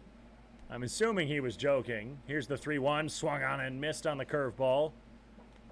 It's now a full count with 2 outs. And well, even if he did tell him, if I'm being honest, with just 3 hits and no runs, I guess it hasn't been working all too well.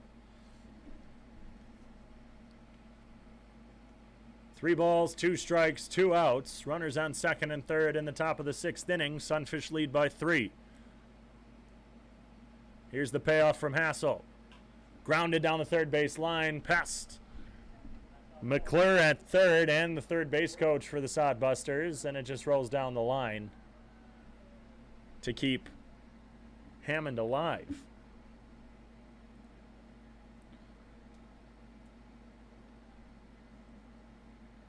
Six pitches thus far in the at-bat on that foul ball. We'll see the payoff again from Hassel. Here it is.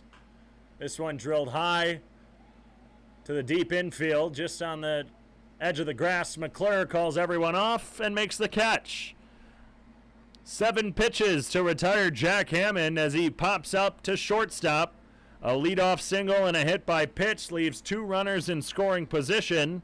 Off 1 hit, no errors, no one scores. After 5.5 from Karras Park, it's Sunfish 3, Sodbusters 0.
Jesus Lee Cone leads off this inning. He was down 0-2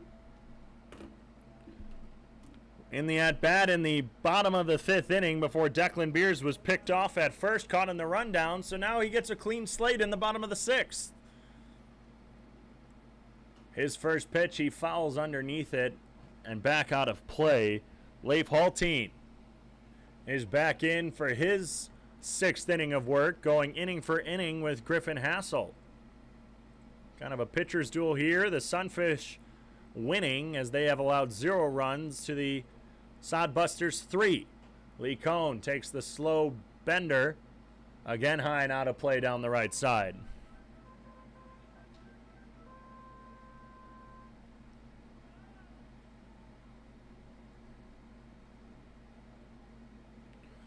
So Lee Cone back where he started in the bottom of the 5th inning, down no balls, 2 strikes off 2 foul balls.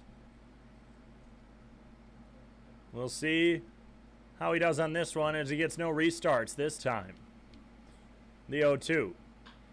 Grounded hard to short. Cole Dawson plays it off the short hop over to first for out number 1.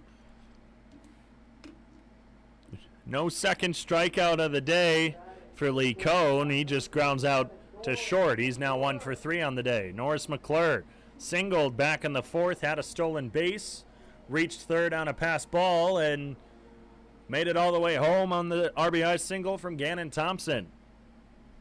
He was the 2nd run of the day, and it was Jonathan Brandon who scored last inning to make it 3-0 as McClure swings through a breaking ball.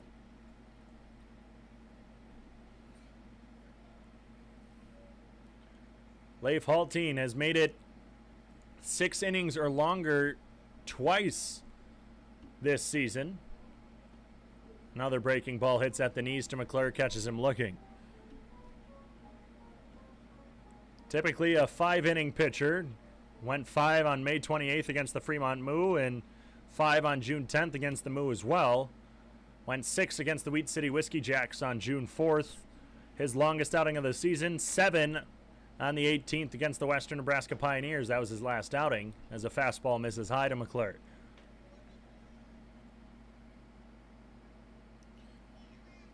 Just 2 strikeouts on the day for Hulteen. Sunfish, middle of the pack when it comes to striking out. 6th in the Expedition League. Here's the 1-2. Mcclure takes this one out of play.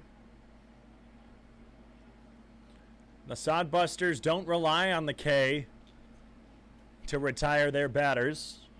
They're 11th in the strikeouts in the Expedition League, just 181 coming into today's game, and Hulteen through 5 1/3 just has 2.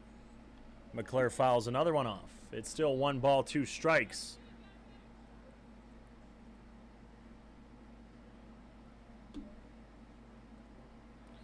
And the Sodbusters, well, I was told before the game, when I'm doing my prep, I see that they're on a 8-game losing streak. But then I'm told by their statistician that somewhere on point streak it went wrong. The 1-2 almost hits Mcclure. It ends up hitting McGuigan behind the plate as he had to slide over for it, but caught him on the shin guard. Hopefully he's okay. Looked like it almost got under it. Sam Baird, I think it got him as well. It's 2 balls, 2 strikes now to Mcclure.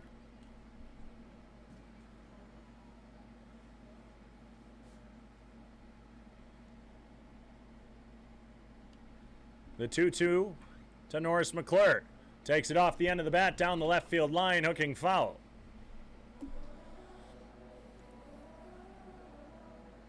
Pitch number 7 fouled down the left field line.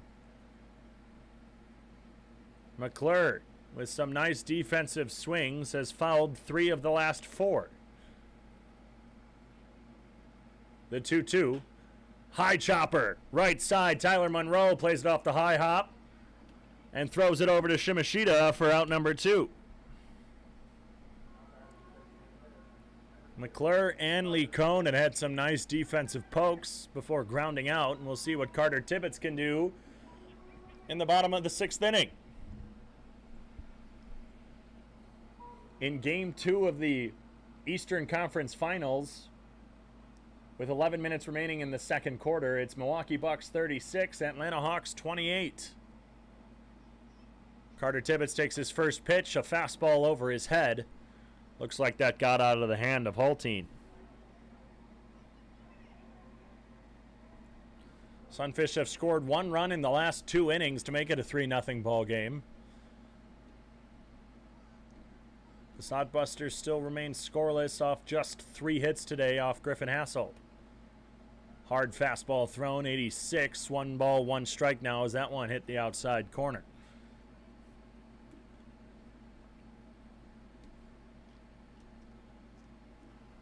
Still not much of a breeze here from Karras Park. That didn't stop Jonathan Brandon from hitting a home run over the right field wall. Check swing, did he go? Tristan Jones says no on a slider low and away. 2 balls, 1 strike. Hulteen a bit worse for wear on his pitch count. That was pitch 89. And here's the 2-1. Grounder, third base line, just hops foul. Lane Hovde, unless it's hit right at him, he doesn't try to make a play for it. Some base coaches like to be a bit more in the spotlight. Himself and Tyler Olmstead, not those 2 type of guys. Olmstead, in fact, won't even do a pre- or post-game interview with me as Carter Tibbetts pops one high to the right side, drifting foul. 2 balls, 2 strikes now to Carter Tibbetts, and we have Deuces Wild Supreme, ladies and gentlemen. 2 balls, 2 strikes, 2 outs, and Carter Tibbetts is number 2. Usually happens with him for the Sioux Falls Sunfish when we get lucky. We got Deuces Wild Supreme. We'll see what Tibbetts can do. The 2-2 hits him. Not too happy about that one. 85 miles an hour straight on the back. And Carter Tibbetts is hit. That's the 2nd Sunfish hit today. Jonathan Brandon was hit back in the 3rd. That's now Hit batter number 46 for Sioux Falls. With 2 outs, a base runner on for Gannon Thompson. Second for the Sunfish, third overall on the day as Omar Jackson was drilled in the top half of this inning.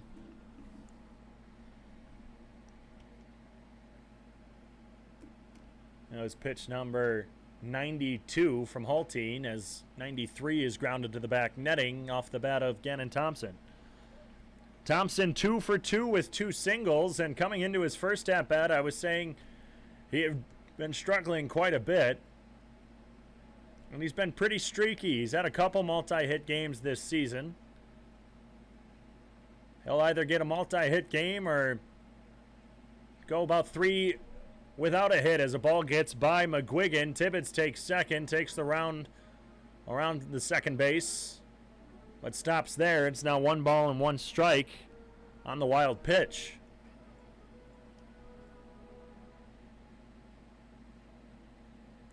It's now runner in scoring position, 2 outs, 1-1 count to Thompson.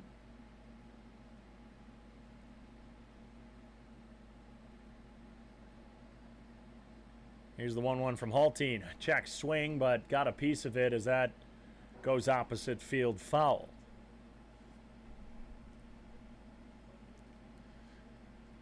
Thompson, I kind of started talking about this early on in the game.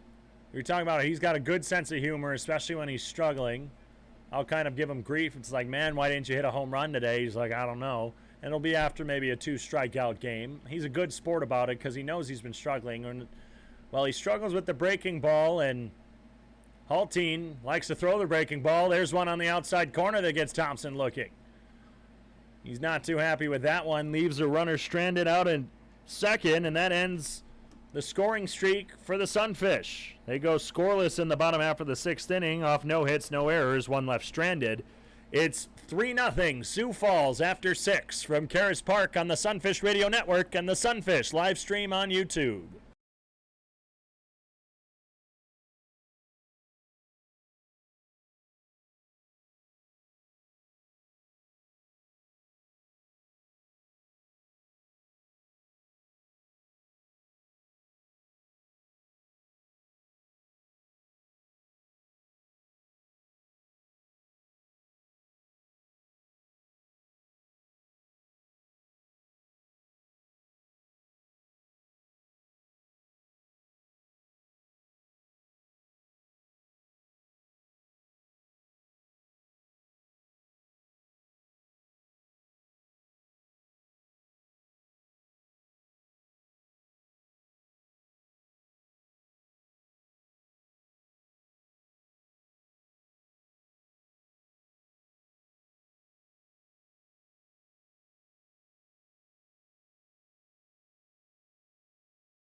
The Sunfish lead by 3 as we head to the top of the 7th. Let's see how everyone else across the Expedition League is doing as Griffin Hassel faces off against Tyler Monroe for the 3rd time. He shows bunt. Hassel charging in, gets the ball, but he fielded it quite awkwardly. As he went down to get it, he was bringing it up, and the ball was kind of resting on his palm just above his glove, so he couldn't get a clean play on it. An infield base hit is what it's being called. That's the 2nd base hit to lead off an inning in straight innings.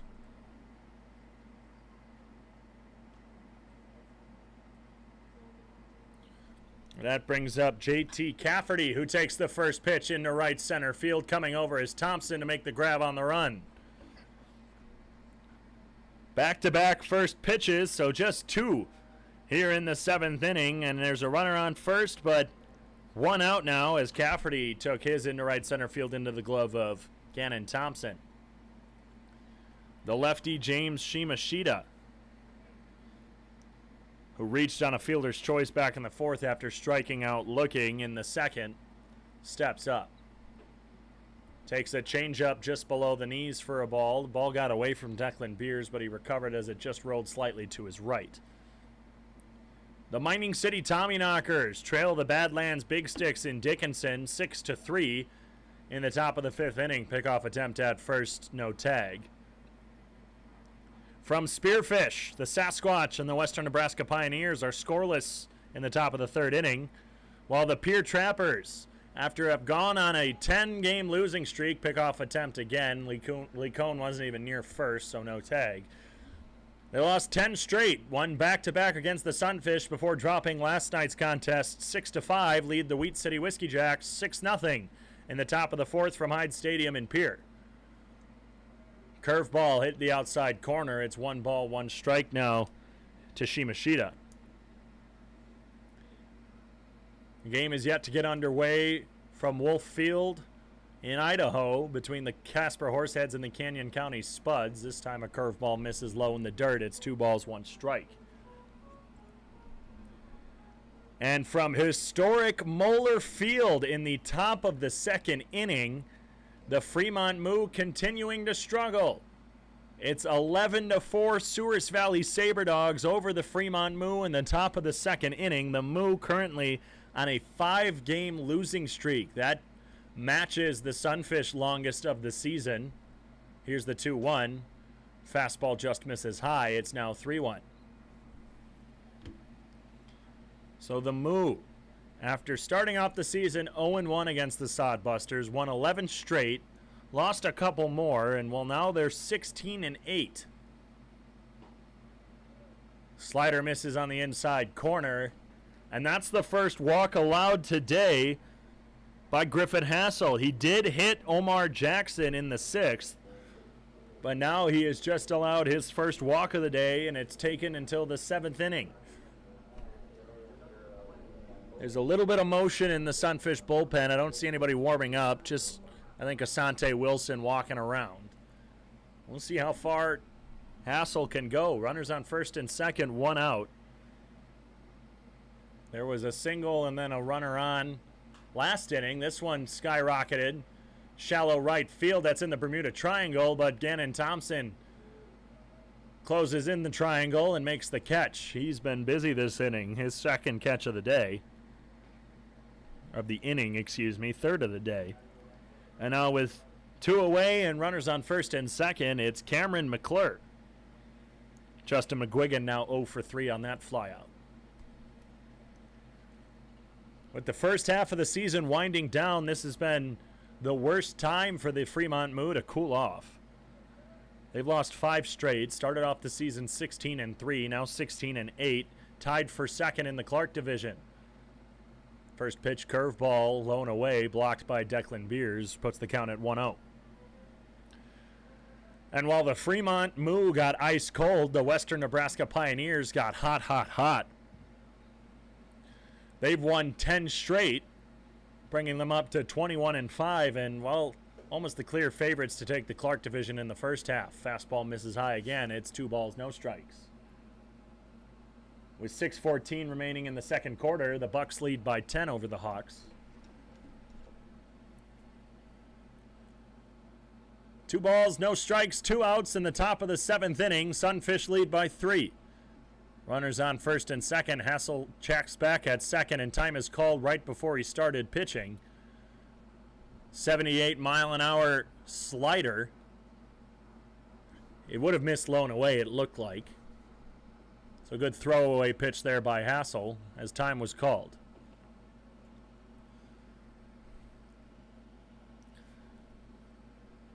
Two balls, no strikes. Here's the pitch. This one drilled into right field, opposite field. Thompson running in, a dive, it gets by him. It's going to roll to the wall. 1 run is going to score. Here comes Shimashita, and coming into 3rd is McClure. The throw was cut off by Jonathan Brandon, and a 2-out, 2-run double makes this a 1-run ball game. Excuse me, triple. Off Cameron McClure, a risky dive there by Thompson.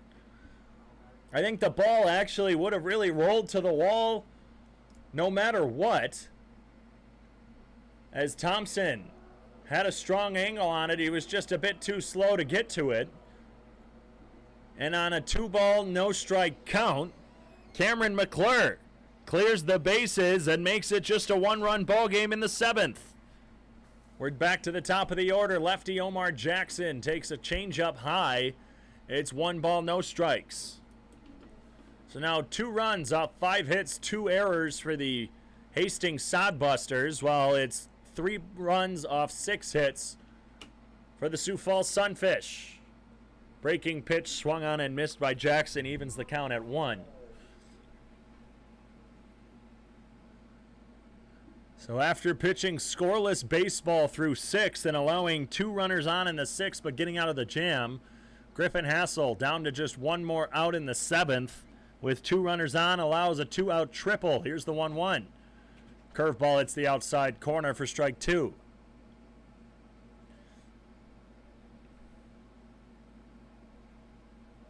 And it's these late innings that are either helpful or hurtful depending on where the Sunfish are. It seems like late in the game is when they can cross a couple runs if they're down. The 1-2 taken into center field. Wilson was charging in, now drifting back, catches it over his shoulder for out number 3. The Hastings Sodbusters, with 2 outs off the bat of Cameron McClure, clear the bases and bring this just to a 1-run ball game in the 7th inning. 2 runs off 2 hits, no errors, 1 left on base for the Sodbusters, and it's stretching time from Karras Park with the Sunfish leading by 1.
The night is over for Leif Hulteen.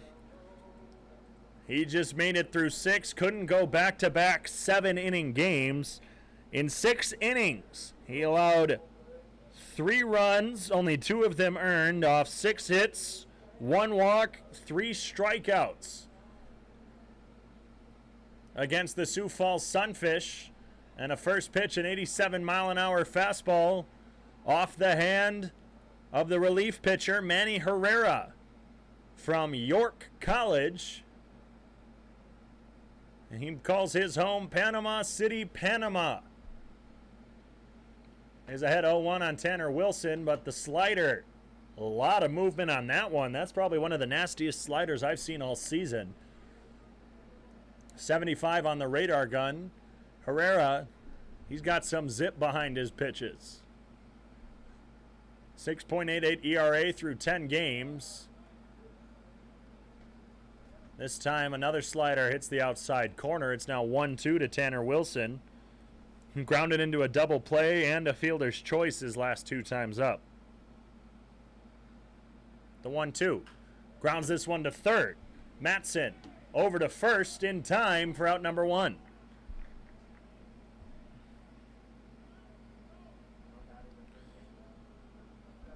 Matson been busy in the hot corner today. Had a ground out to him in the first. Was the beginning of the double play in the second.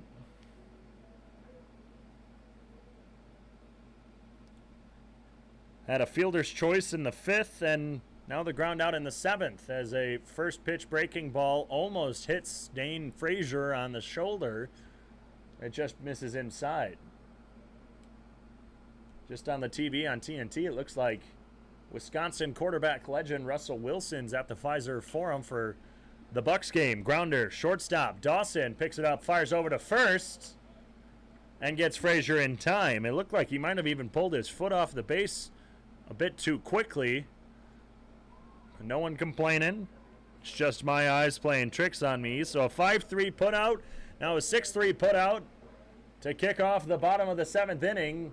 The Sunfish now only lead by 1 after a 2-out triple by Cameron McClure. A fastball hits the zone for strike 1 to Adonis Forte. McClure's triple cleared the bases and crossed 2 in the 7th inning, and that might be the night for Griffin Hassel. There is a pitcher warming up. It looks like Asante Wilson in the bullpen. The 0-1 to Forte is fouled to the backstop.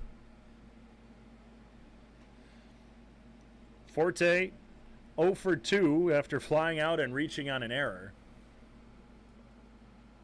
Herrera 1-0 on the season. His only win coming back against the Trappers on the 26th as he pitched 4 1/3 of relief.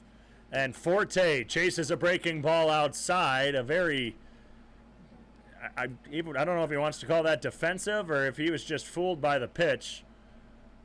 But out number 3 is recorded on a strikeout, the first of the day for the relief pitcher, Manny Herrera, who goes 3 up and 3 down in his first inning of work after 7. It's 3 Sunfish, Hastings Sodbusters 2.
David Coyer back on the Sioux Falls Sunfish Radio Network and the Sunfish live stream on YouTube.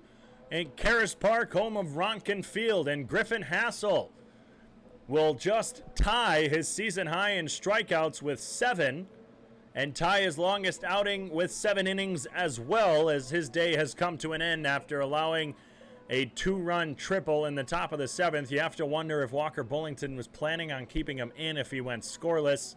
His pitch count was getting up there, so I'd assume not, but we'll never know. Asante Wilson relieves Hassel after Hassel went 7 innings, 2 runs, 5 hits, 1 walk, tied his season high of 7 strikeouts.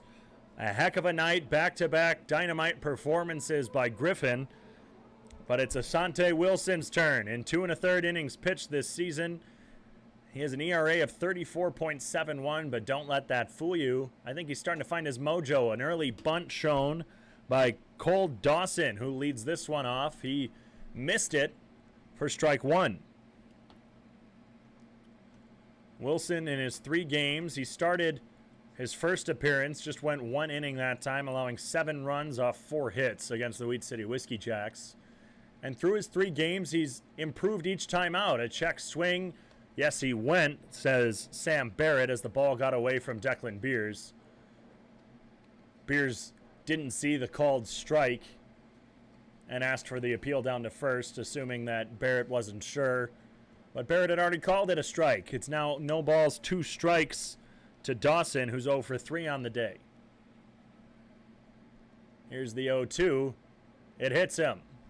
Curveball got away from Wilson on the 0-2, misses far inside, and even during the warm-ups, the righty Wilson had been throwing the breaking ball, and it looked like it had been missing in that right-handed batter's box. 2 hit batters in the game for the Sodbusters. And that's just not normal for this Sunfish pitching squad, and Hassel's was on a 2-strike count, as well as Wilson's, as a fastball now hits the outside corner to Trevor Mattson, who's 0 for 3 himself. Runner at first, no outs. 3 straight innings that the leadoff man has reached, twice via the single, this time a hit by pitch. This one drilled high and deep to right field. Thompson giving chase at the wall. It bounces off the Vikings baseball sign. The throw-in cut off by Brandon, relayed to second, not in time. A no-out double puts runners at second and third. A lucky break for the Sunfish, as usually balls hit to that 310 corner, the shortest part of the ballpark, usually end up going over the wall. And that one just a bit low, arced a bit too early as it bounced off the Vikings baseball sign down the right field line. First 2 on, in the form of a hit by pitch and a double, and now the tying run just 90 feet away, the go-ahead run on second base. So back-to-back batters who had not reached up until this point are now standing on second and third respectively for Jack Hammond, who doubled early in this game. Fastball misses low and away, and well, Asante on the 16th against Pierre, that's the last time he pitched in the 13-5 victory. Pitched an inning of no-run, one-hit baseball on 3 strikeouts. He struck out the side. He was looking good that last time out, and now he's seeming to struggle to find the strike zone. It's 2-0 now on a fastball high and in.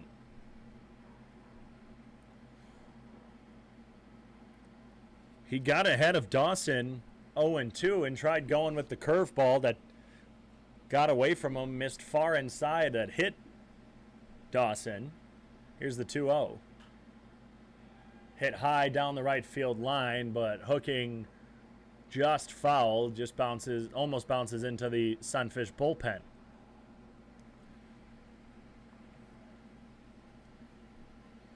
Hammond 1 for 3 with his double in the second. That was the first hit allowed in the ball game for the Sodbusters. The Sunfish still lead by 1. It's 3-2 over the Sodbusters here in the top of the 8th inning, and it's late in the game that the Sunfish seem to struggle the most. The 2-1. Swung on and missed, 88 miles an hour on that fastball. It's an even 2-2 count. Usually it's the 6th inning, or at least it has been this week. On Wednesday, 8 runs crossed for the Trappers, 5 on Tuesday. In the 6th inning, no one crossed for the Sodbusters today. It wasn't until the 2 runs in the 7th. Defensive swing fouled opposite field out of play.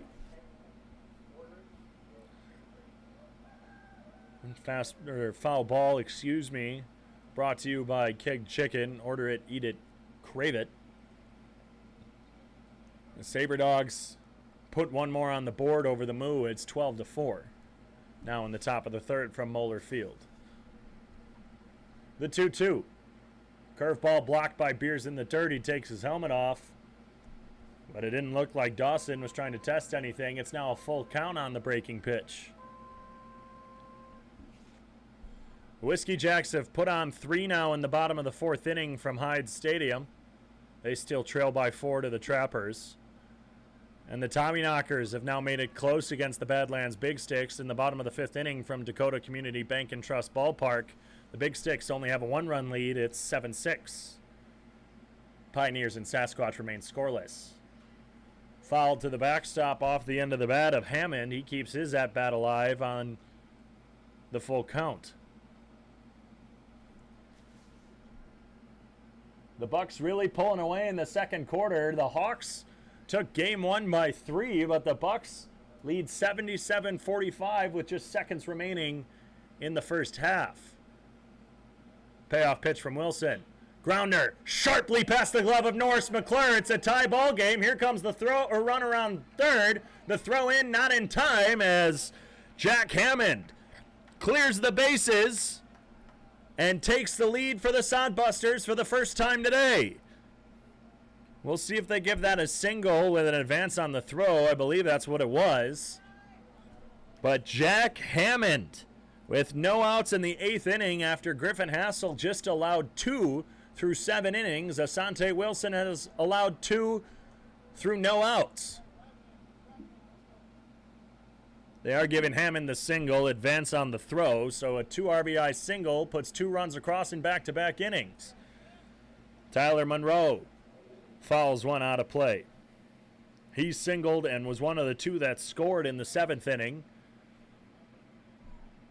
And the Sunfish, who had a 3-run lead through 6 innings and just a 1-run lead through the 7th, have now surrendered it. A fastball misses away. It's a 1-1 count.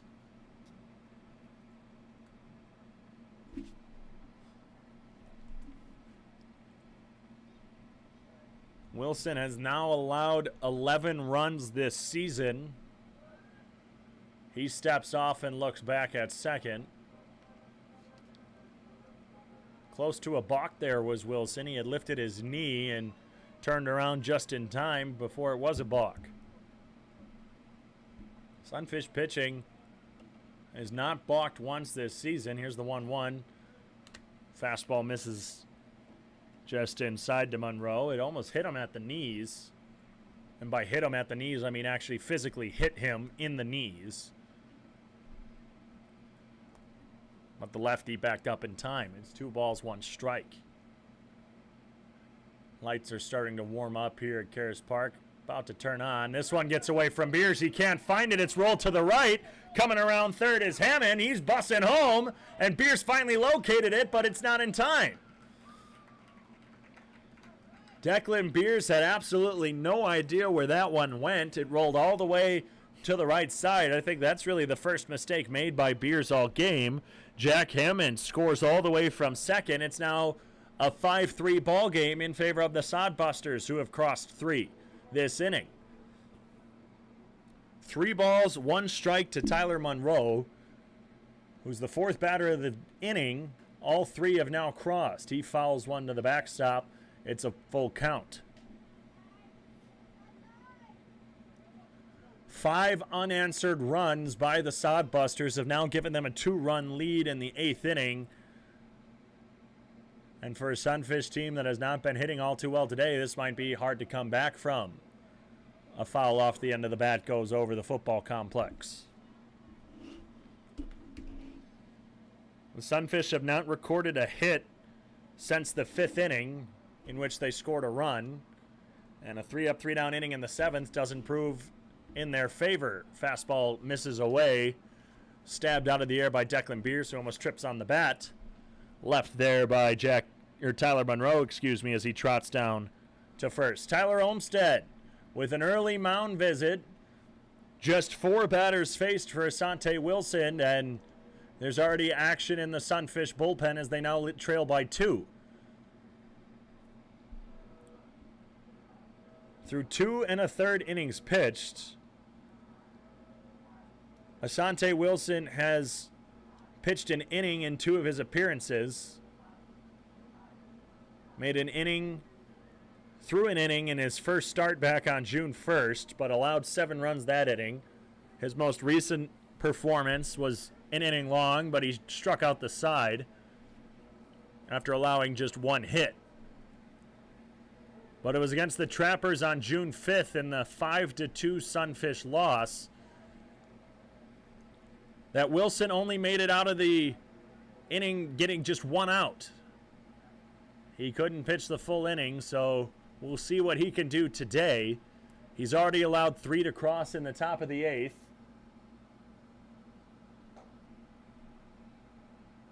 As his first pitch to JT Cafferty misses. In this inning of work, Wilson has thrown 12 strikes and 9 balls.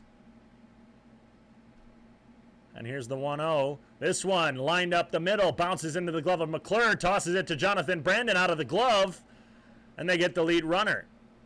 Mcclure was drifting to his right behind second base. And out of the stab, Tyler Monroe was closing on second base quickly. Mcclure had the wherewithal to quick toss it to Brandon out of the glove. Didn't even have time to transition it. So the 6'4 fielder's choice gets Monroe, and there's 1 out away. James Shimashita, the lefty, takes a fastball low and away.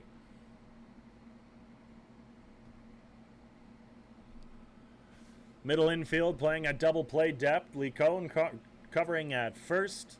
Dane Frazier playing just behind third base. Runner goes. Beers can't get a clean play on it. It rolls to his right. JT Cafferty did not realize this, and instead of sliding, he did take a couple steps towards third, but not enough as to where he maybe could have gotten the jump. Stolen base takes away the double play ball. And if my notes serve me well, it's the first stolen base of the day, the 30th on the season for the Sodbusters. Declan Beers talking with Sam Barrett right now. I believe there's a confusion with the ball and strike count. What we have is no balls and, they're saying 2 balls, no strikes. That is, I believe, what we had. Runner at second. Pitch from Wilson. Strike at the knees.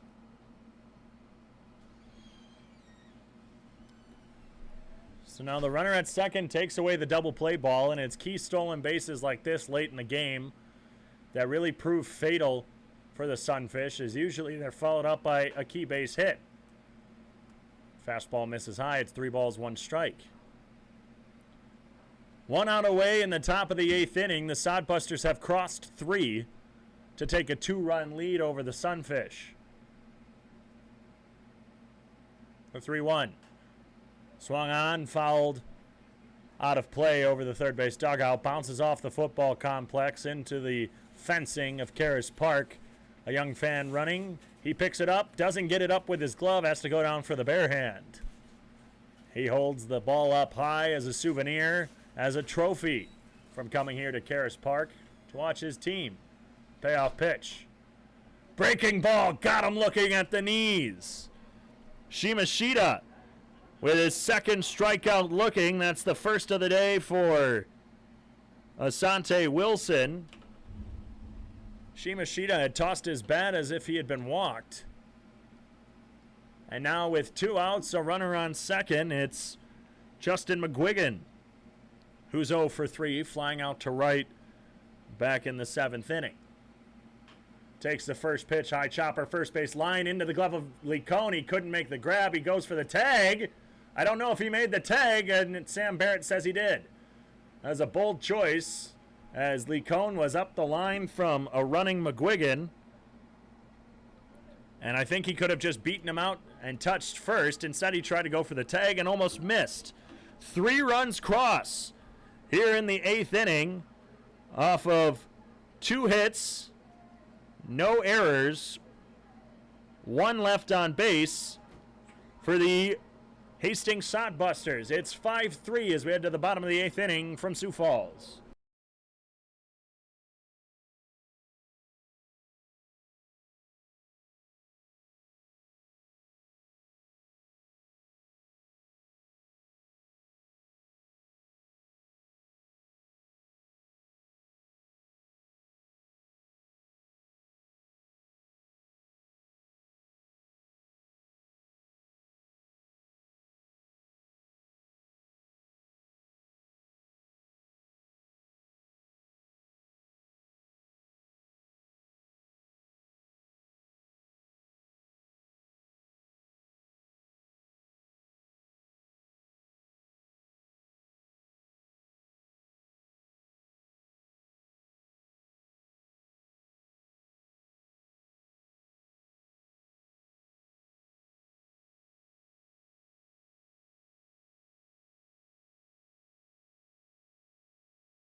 Critical 3 runs crossing the top of the 8th inning to give the Sodbusters their first lead of the game. And Manny Herrera is back on the mound for Hastings. And, well, he went 3 up, 3 down against the Sunfish in his first inning of work. We'll see what he does with the 1, 2, 3 of the lineup. Jonathan Brandon, the first one, takes a curveball high.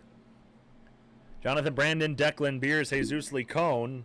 Brandon, 2 of the 3 runs to cross for Sioux Falls. He had his first pitch solo home run back in the first inning over the right field wall. Reached on a fielder's choice and later scored later in the game. Drills this one hard into center field. Omar Jackson takes a couple steps back to make the catch. 94 miles an hour. Well, I don't know if that was straight out of the hand of Herrera or with a little assistance with the ball coming back off the bat of Jonathan Brandon.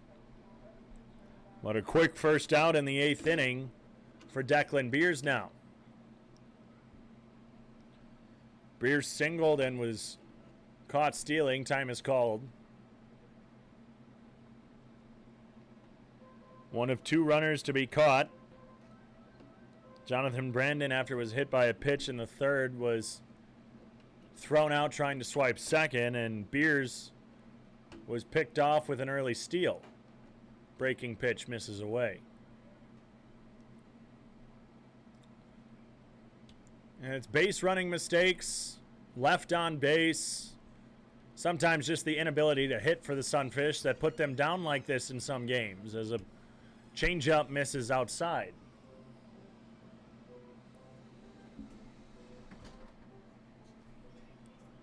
Two balls, no strikes now to Declan Beers. He skyrockets one into the shallow infield. Dawson calls off Matson for out number 2.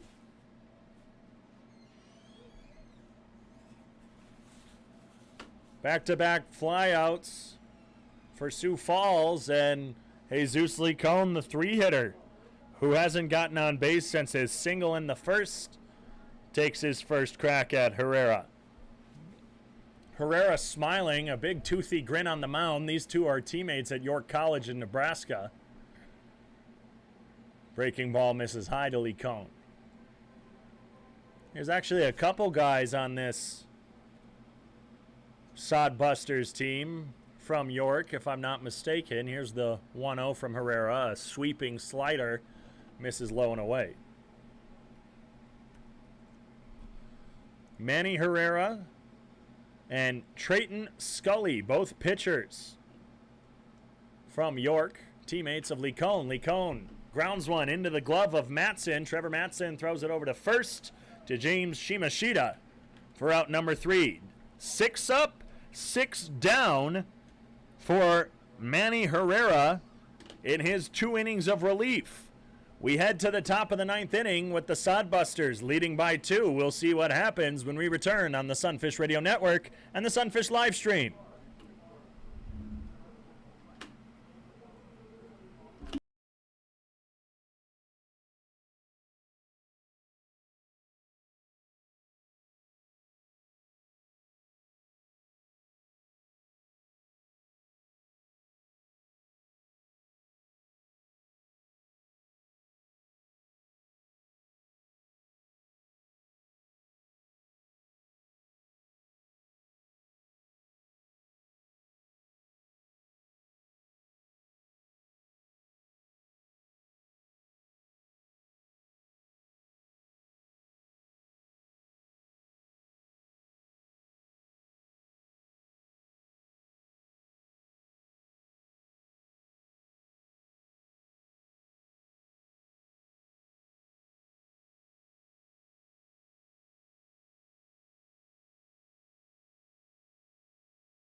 Asante Wilson looking to redeem himself here in the top of the 9th inning. He came in, allowed the first 4 on. I'm going to start over. He came in the 8th inning, allowed the first 5 on, and a fastball misses low and away for ball 1 to Cameron McClure. A hit by pitch, two singles, a walk, and a fielder's choice reached the first 5.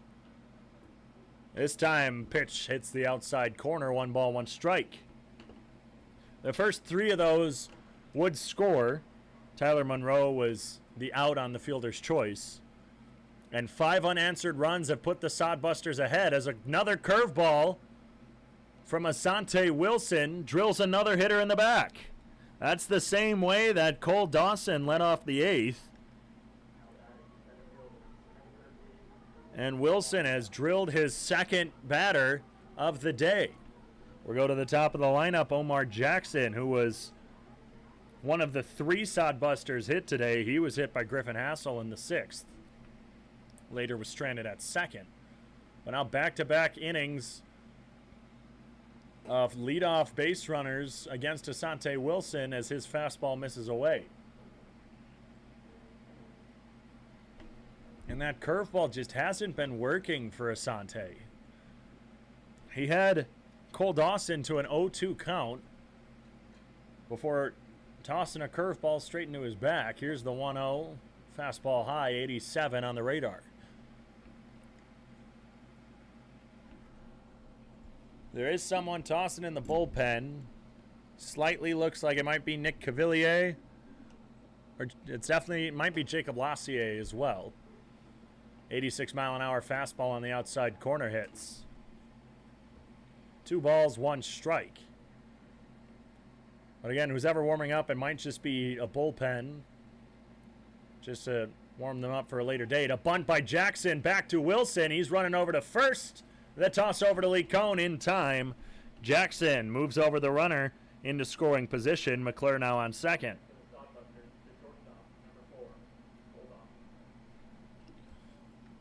Cole Dawson, who led off the 8th, being hit by a pitch and was one of the 3 to cross on the single. Well, he scored on the single by Jack Hammond. Hammond later scored on a ball that got away from Declan Beers. He scored all the way from second. Fastball misses low and away.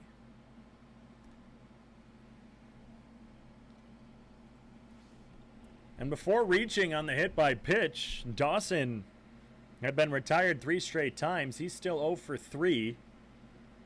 And Trevor Matson, who's up next, also retired 3 straight times before reaching on the single. This one drilled high down the left field line. Forte giving chase, but that's hooking foul into the, or just past the Sodbusters bullpen. The Bucks at the beginning of the 3rd quarter lead by 35 over the Hawks now.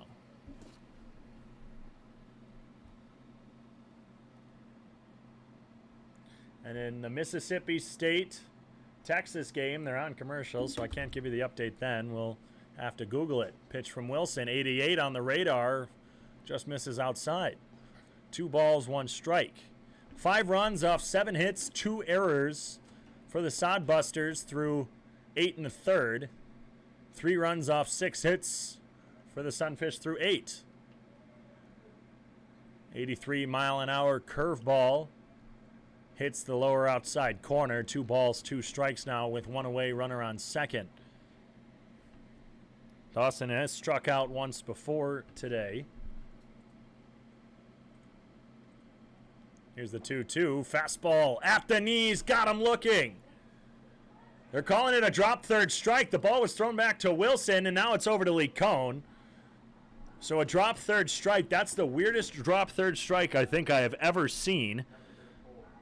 Strikeout looking for strikeout number 2 for Asante Wilson. Dawson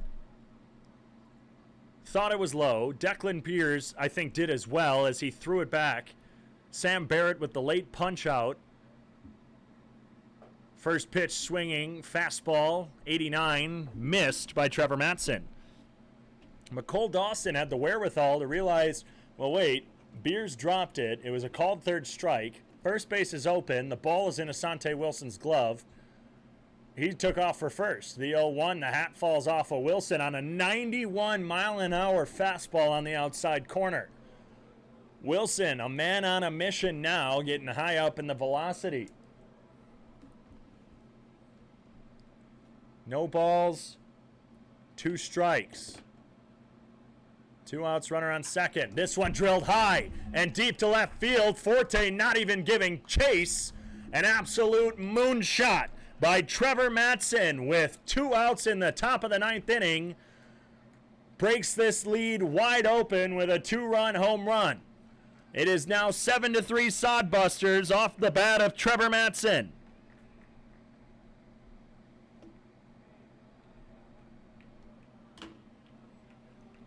Seven unanswered by Hastings. Wilson, who's been utilizing the fastball and his breaking pitch has not been working all too well tonight. Left the fastball over the plate, and Trevor Matson, taking advantage of the now high velocity, just took it over the left field wall. 91-mile-an-hour fastball misses high.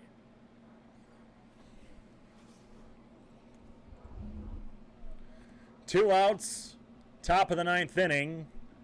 2 runs have now crossed on that home run by Matson, who's now 2 for 5 on the day and will probably end that way as well. 88-mile-an-hour fastball fouled to the back netting.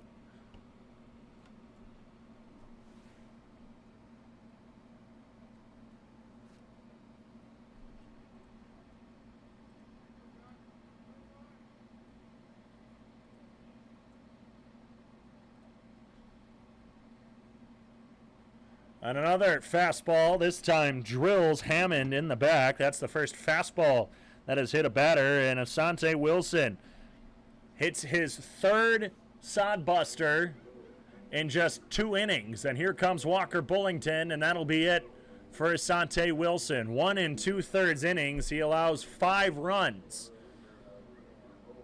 1 2/3, 3 hits, 5 runs, all of them earned. 1 walk, 2 strikeouts in 12 batters faced, and it looks like it's going to be Jacob Lassier. We'll let Lassier warm up, and we'll return. It's 2 outs in the top of the 9th inning. The Sodbusters now lead by 4 off the long ball by Trevor Matson. We'll be back in just a moment.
It'll be Jacob Lassier relieving Asante Wilson, who again went 1 2/3 innings, allowing 3 hits, 5 runs, all of them earned, 1 walk, and 2 strikeouts. Lassier hasn't seen the mound since he relieved Griffin Hassel last Saturday in the loss to the Wheat City Whiskey Jacks. He's just looking to try and get 1 out here with a runner on first. Wilson hit 3 batters through his inning and 2/3 of work. First pitch from Lassier, a fastball away. He's facing Tyler Monroe, who walked and singled in his last 2 plate appearances. It's a 4-run ball game after a 2-run home run by Tyler Matson. Broke the lead open even wider. 7 unanswered for the Sodbusters today. Breaking ball hits the outside corner. Evens the count at 1.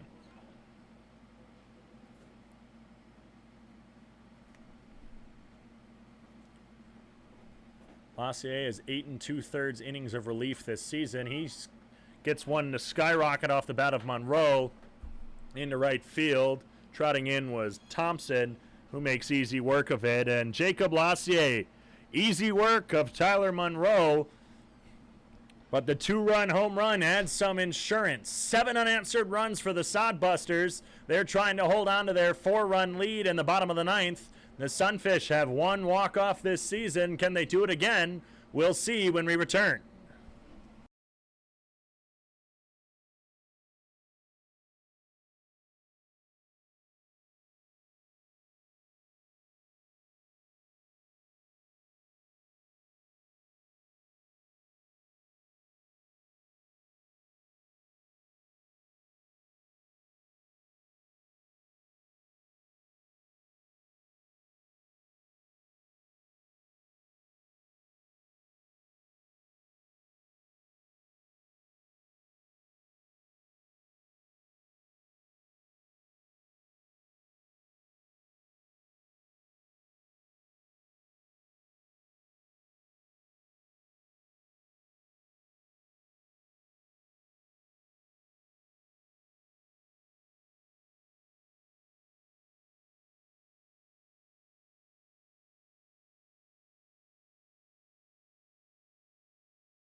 We have a quick defensive substitution. Coming in to relieve is James Shimashita. The third baseman, Trevor Matson, over at first. And over at third base, well, I think that's, if I can read the number 1 correctly, I think that's Matt Rodriguez.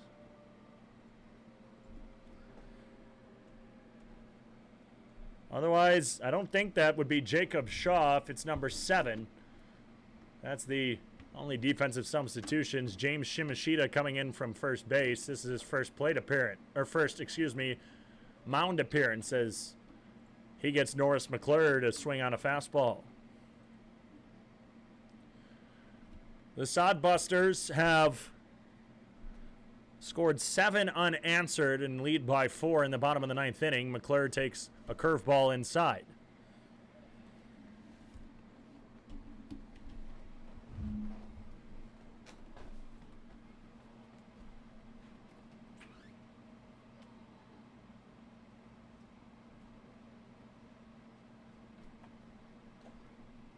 McClure takes a fastball low and away. It gets by Justin McGuigan for ball number 2. 2-1 now to Norris Mcclure in the bottom of the 9th inning.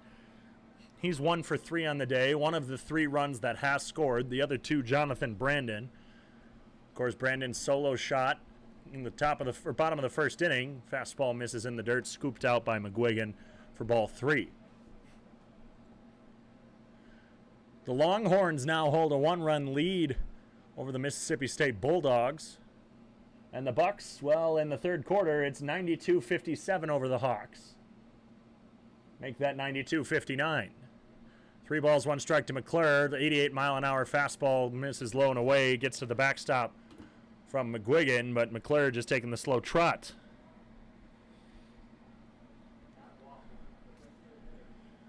Carter Tibbetts, the designated hitter, is hitless today. He reached on a hit by pitch in the 6th inning. It's Tibbetts, Thompson, and Wilson. If Tibbetts and Thompson can reach,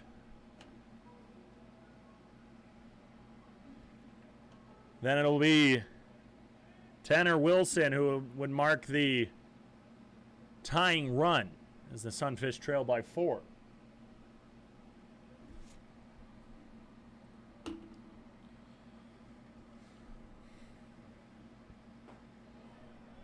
First pitch, a fastball at the knees, hits the zone for a strike.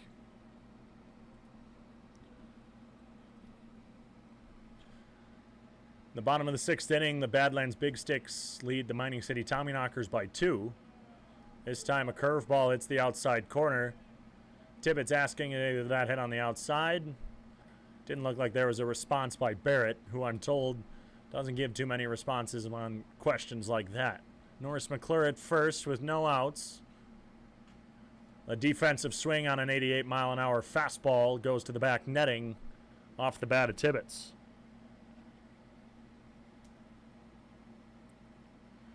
The Western Nebraska Pioneers have pulled away from the Spearfish Sasquatch. It's 3-1 in the bottom of the 5th from Black Hills Energy Stadium.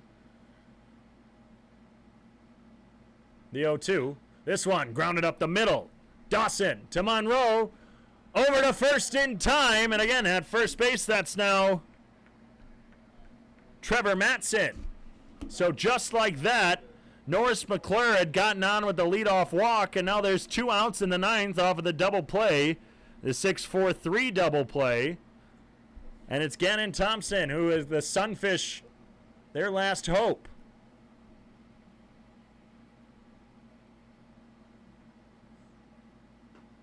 Thompson takes a fastball low and away for ball 1.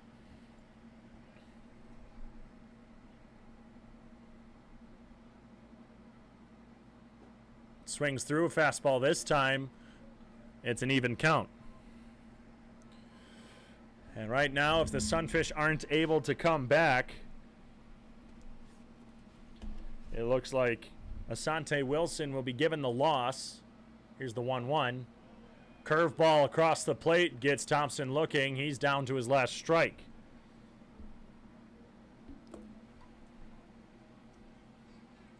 And it was Manny Herrera who went 2 innings. He'll get the win for the Sodbusters. Fastball misses high. Herrera finished off his day with 2 innings pitched of 6 up, 6 down inning baseball. It's just got 1 strikeout, no walks. This time a breaking ball misses away out of the hand of Shimashita.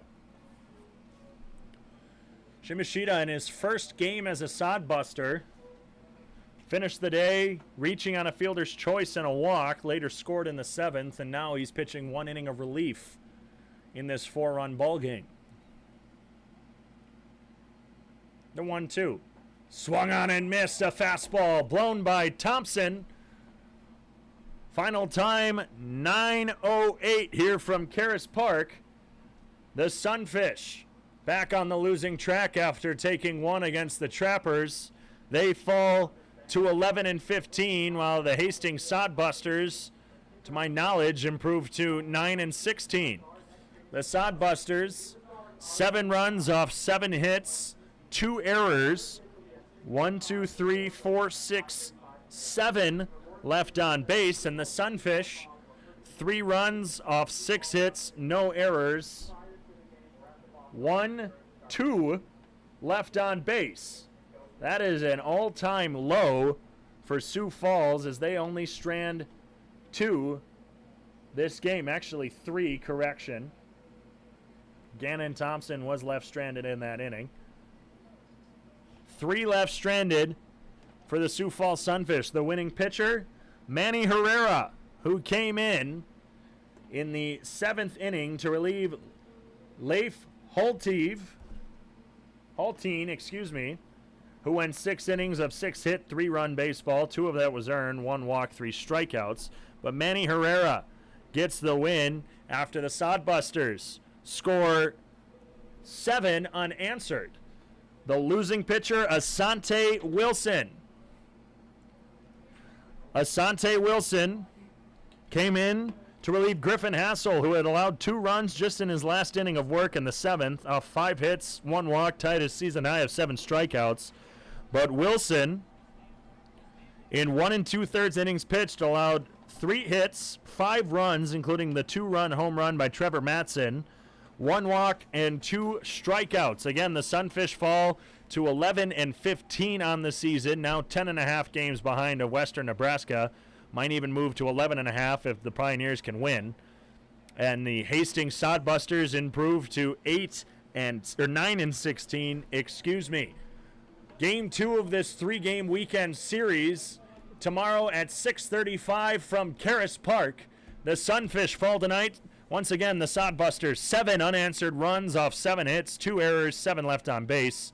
Sunfish, 3 runs, 6 hits, no errors, 3 left on base. 6:35 first pitch from Karras Park in Sioux Falls tomorrow between the Sioux Falls Sunfish and the Hastings Sodbusters. For everyone at the Sunfish organization tonight, I'm David Coyer. We'll see you again tomorrow on the Sioux Falls Sunfish Radio Network and the Sunfish live stream. Have a good night, everybody.